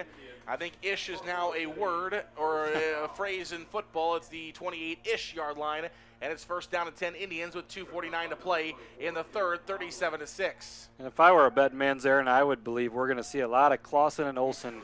We're in grind time now as you're up 31 points, grind away 4 or 5 yards a pop, and just take the will of that defense. We're going to see the counters. We're going to see the sweeps. Robe Berry is back in that position. Will split out to the right side now. He comes back into the formation. The ball is on the left side of the hash. Left side half mark, that's the near side. Hand off to Berry, and that's Wyatt Hanna. Once again, Wyatt Hanna, the freshman, has been all over the football field tonight for Lake Mills. Makes a great play on Robe Berry, the ball carrier. Ball will go back to the 31-yard line. It's a loss for the Indians on the freshman, Wyatt Hanna, making another great play. And if you're a Lake Mills fan, obviously the score and the results not going your way this Saturday, but one thing to be excited about with this team is that defensive line. Wyatt Hanna, just a freshman. Wyatt Helming, another Helming in there, and Hermanson, who's made a ton of plays on that defensive line for Lake Mills. Lake Mills, a 3-point favorite according to BC Moore. Coming into this game, it's Forest City by 31. Here's a handoff to Robe Berry again. Robe Berry looking for space. Robe Berry inside the 20. Did he get to the 15-yard line? First down and 10. Robe Berry gets all the lost yardage and more back. And Forest City has it first down and 10. Deep inside Lake Mills territory. The ball will be spotted at the 17-yard line.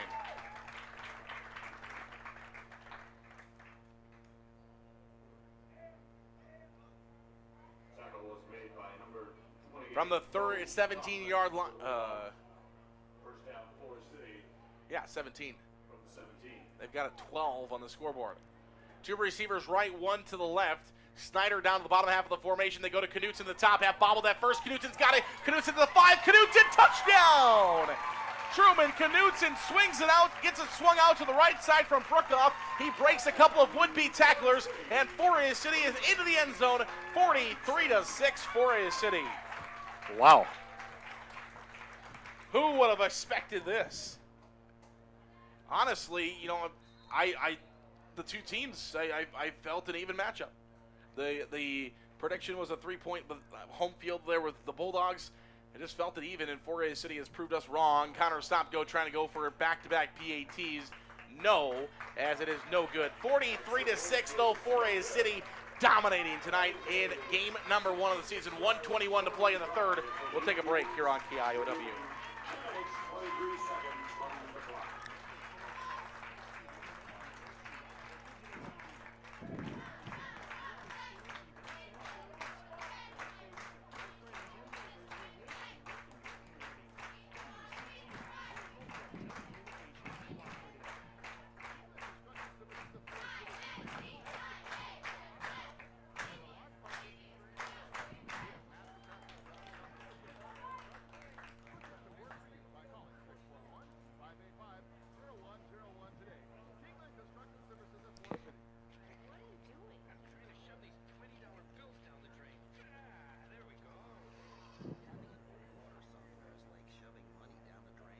running clock.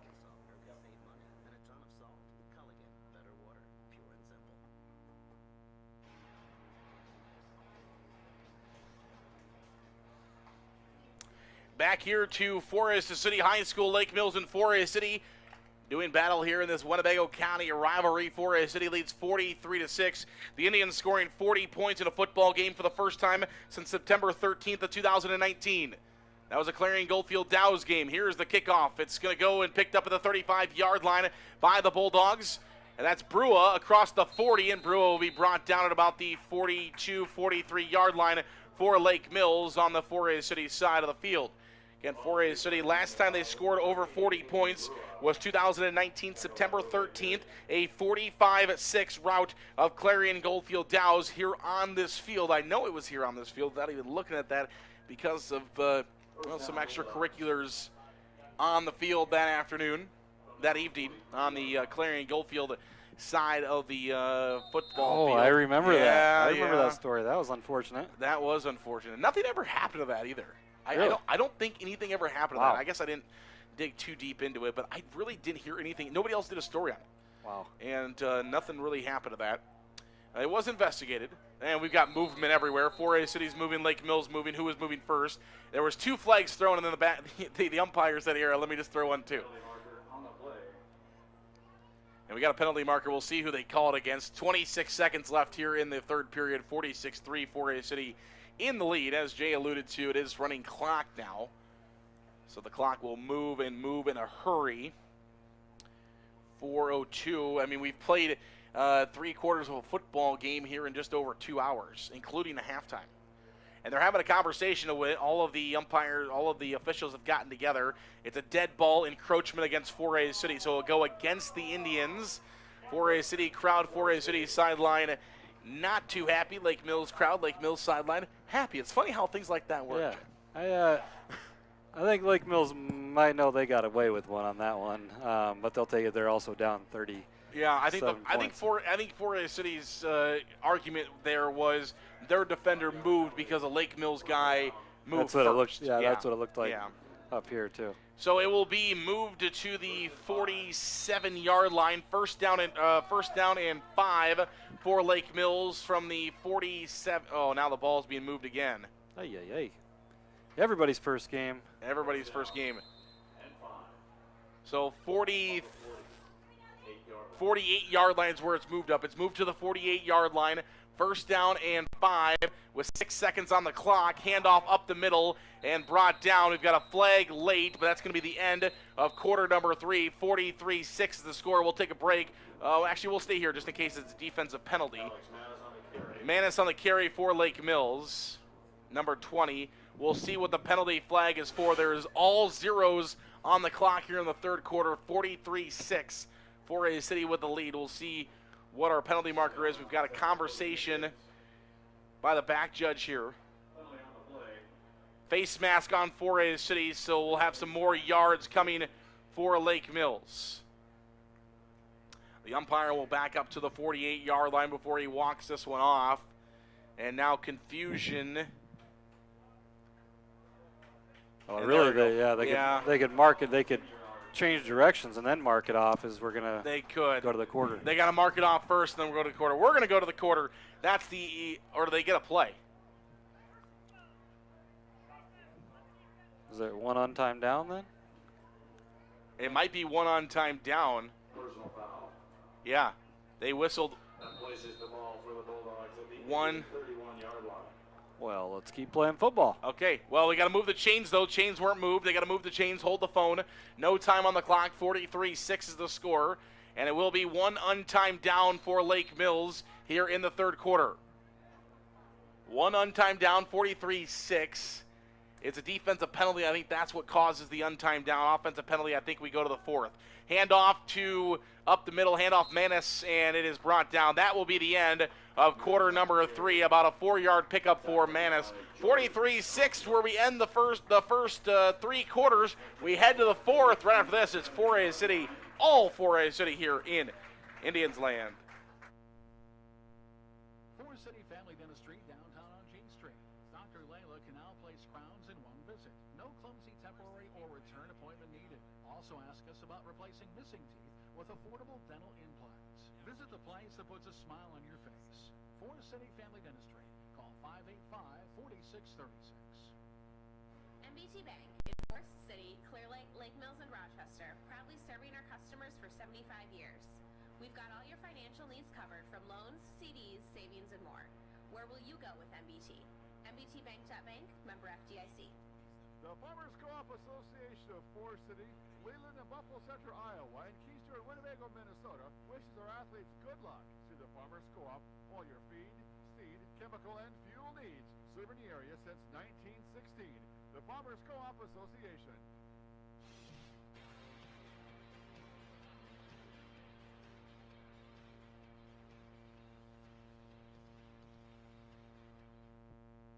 Back here on KIOW, live at KIOW.com.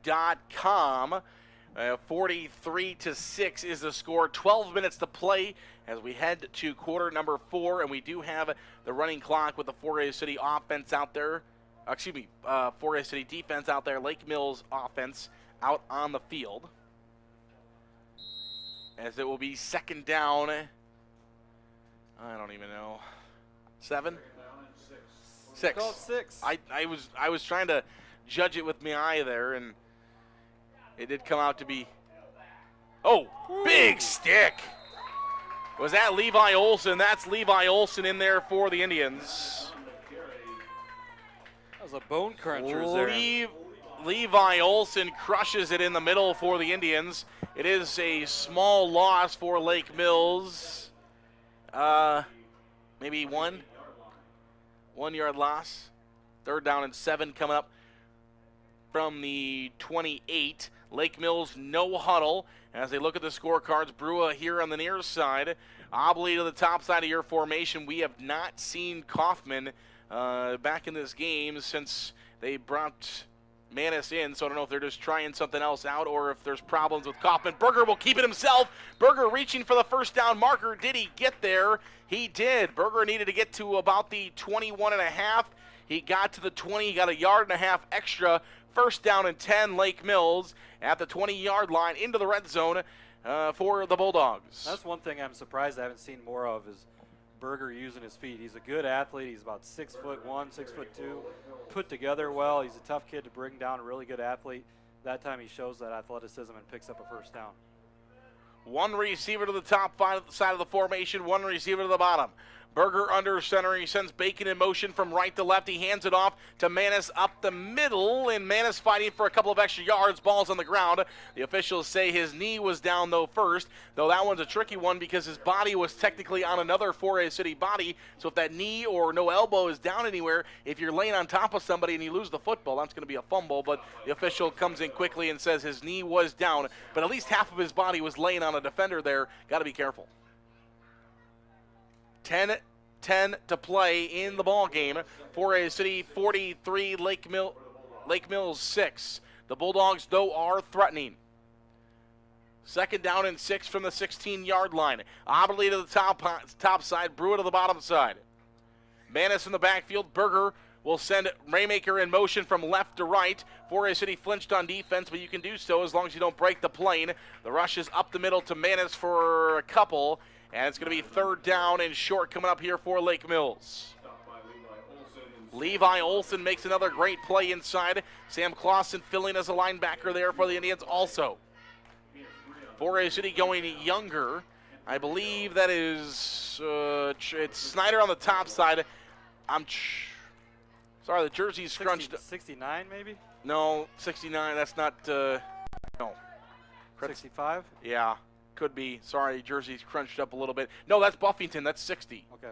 Buffington on the outside edge for Knutson. Right now, Berger looking to pass. That's Buffington. We just talked about him. Buffington forces a missed throw from Berger as he gets in there, filling that role for Knutson right now. And Carson Buffington, we just mentioned it, gets in there and makes a great play. Buffington's been in on a lot of plays from his defensive line position, and that time just about forces the sack fumble on Berger is going to bring up fourth down here for the Bulldogs. Big play for the confidence of Lake Mills here. 4 down and 3 yards to go from the 13-yard line. Clock continues to tick, the automatic clock. 43-6, the 4A City lead with 8:30 to play in the fourth. Berger is going to be under center with Manis in the backfield. Bacon to the right. A.J. Raymaker wing to the left. One receiver to the top, one receiver to the bottom. They hand this football off to Manis, and he's brought down quickly. Manis, Buffington again.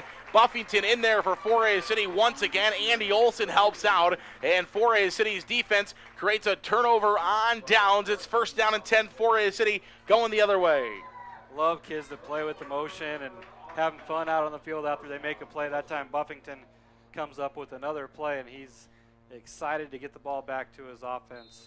4A City will have another opportunity on offense. The Indians trying to get to the 50-mark threshold. Oh man, if 4A City can march the ball down in 8 minutes, the Indians with either a 2-point conversion or with a PAT would be able to reach that 50-mark threshold.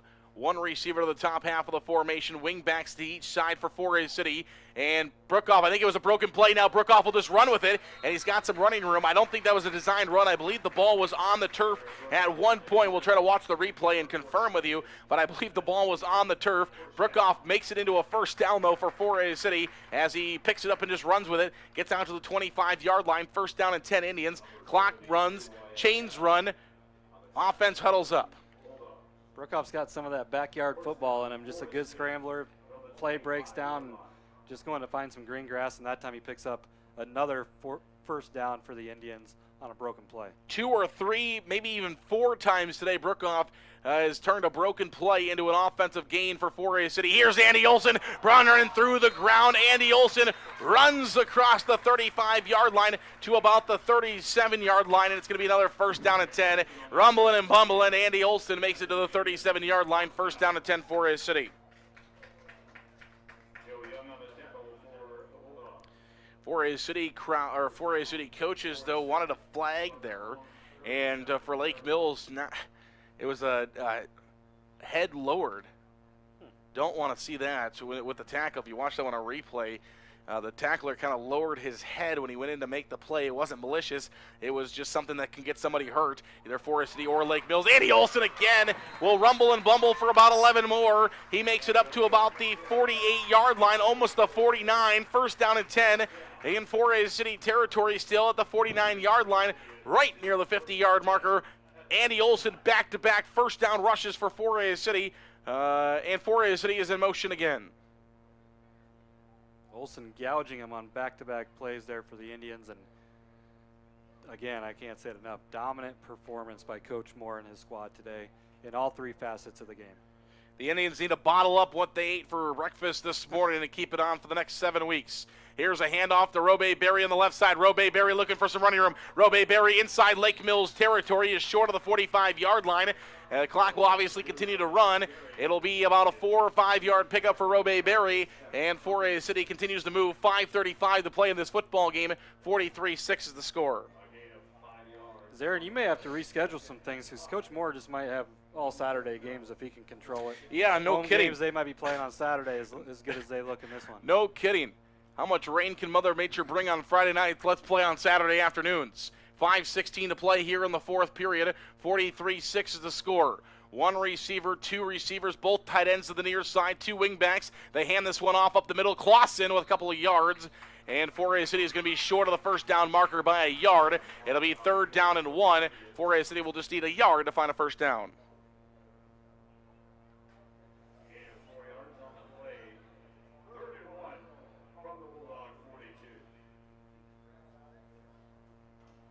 Back into the huddle goes Greenwood's in there, as well as Brookoff for 4A City as they break the huddle. 3rd down and 1 coming up from the 42-yard line. 4:35 to play in this football game. 4A City leads by a lot. Handoff is stuffed. Wow, that's a big defensive play there for Lake Mills. Again, it's Wyatt Hanna. The freshman makes a big play on the defensive line for the Lake Mills Bulldogs. Helped out there by Helming. And a couple of big stops there for Lake Mills. It's 4th down for the Indians. 4A City I don't know that I think they're just changing personnel. I don't see the punter They're in. bringing in the punt team, I believe. I saw Bruckoff come off. Is Kretzinger in there? Oh, he is. Okay, my bad. I missed. Bruckoff came off. Yep. Kellen Moore will long snap. I didn't see Kretzinger, and I knew they weren't punting without him. So Kretzinger is in there. They will punt. 4th down and 2 with 3:50 to play in this ball game. From the 43-yard line, Kellen Moore will be the long snapper. Good long snap back to Kretzinger. He gets a line drive, end-over-end punt. It rolls down inside the 10-yard line, inside the 5-yard line at the 4. Colby Kretzinger, his second punt of the game, and it's a dandy inside the 4, and Lake Mills is not in good field position to start this next drive. And that was one of the ugliest, most beautiful punts I think I've ever seen. Is ball barely gets off the ground, kind of a line drive, but it just like a good sandwich, Aaron, up to the up to the green. I don't know. My golf game is definitely could use some help, so I don't know which iron we're using from here, but I do know that 4A City is 3 minutes and 33 seconds away from a victory here against Lake Mills this evening. 43-6 is the score. 4A City over the 40 mark threshold for the first time since September 13th of 2019, trying to beat Lake Mills after falling to the Bulldogs last year, 20-6. Who was in? Number 12 is the quarterback.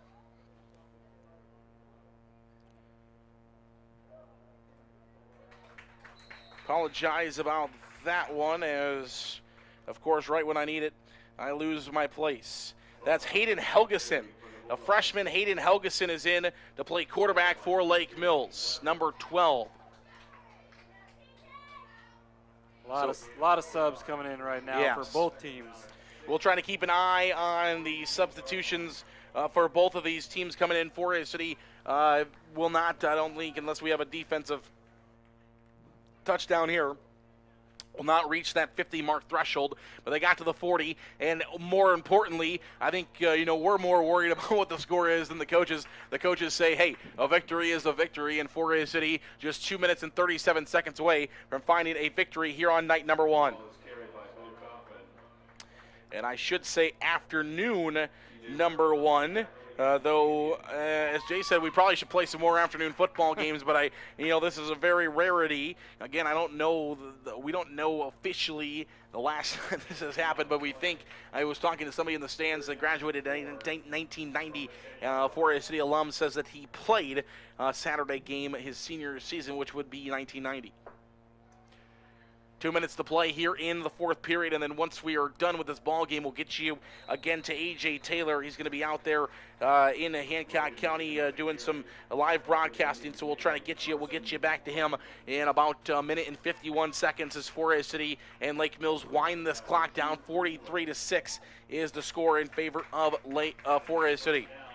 And one thing, Zarin, old coach speak is, after week 1, we have a tendency to overreact after week 1. So if you're Forest City, Coach Moore, his job's going to be just to kind of bring his team down a little bit. You're never as good as you think you are after week 1, and you're never as bad as you think you are. Of course. So if you're Lake Mills, you take the positives out of this game and you move into district play next week in week 2.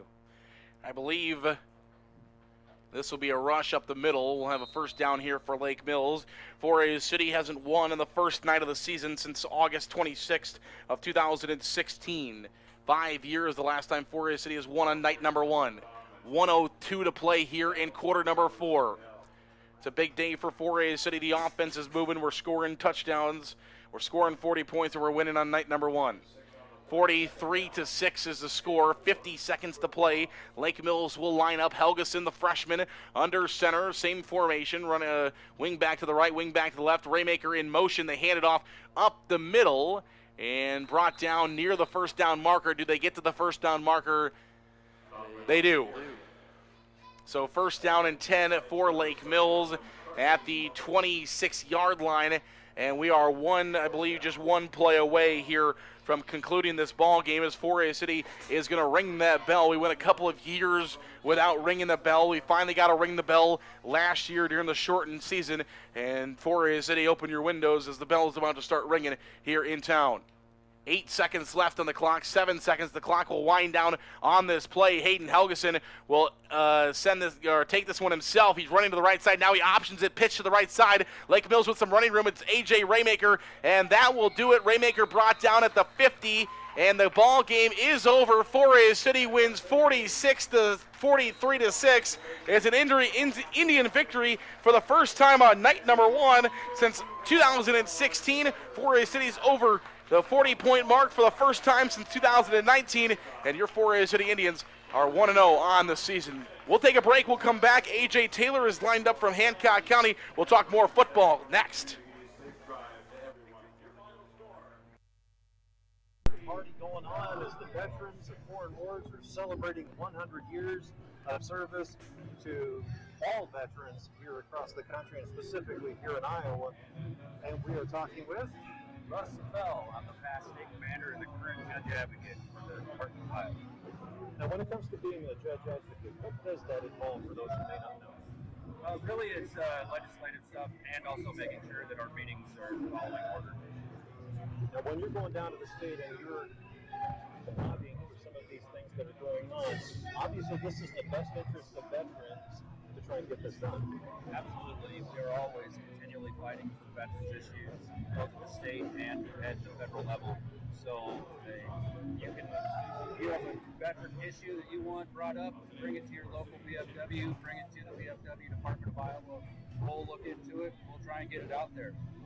And of course, now things are changing, obviously, because we have new veterans that are coming in from foreign wars. Do you guys make any adaptations in those areas?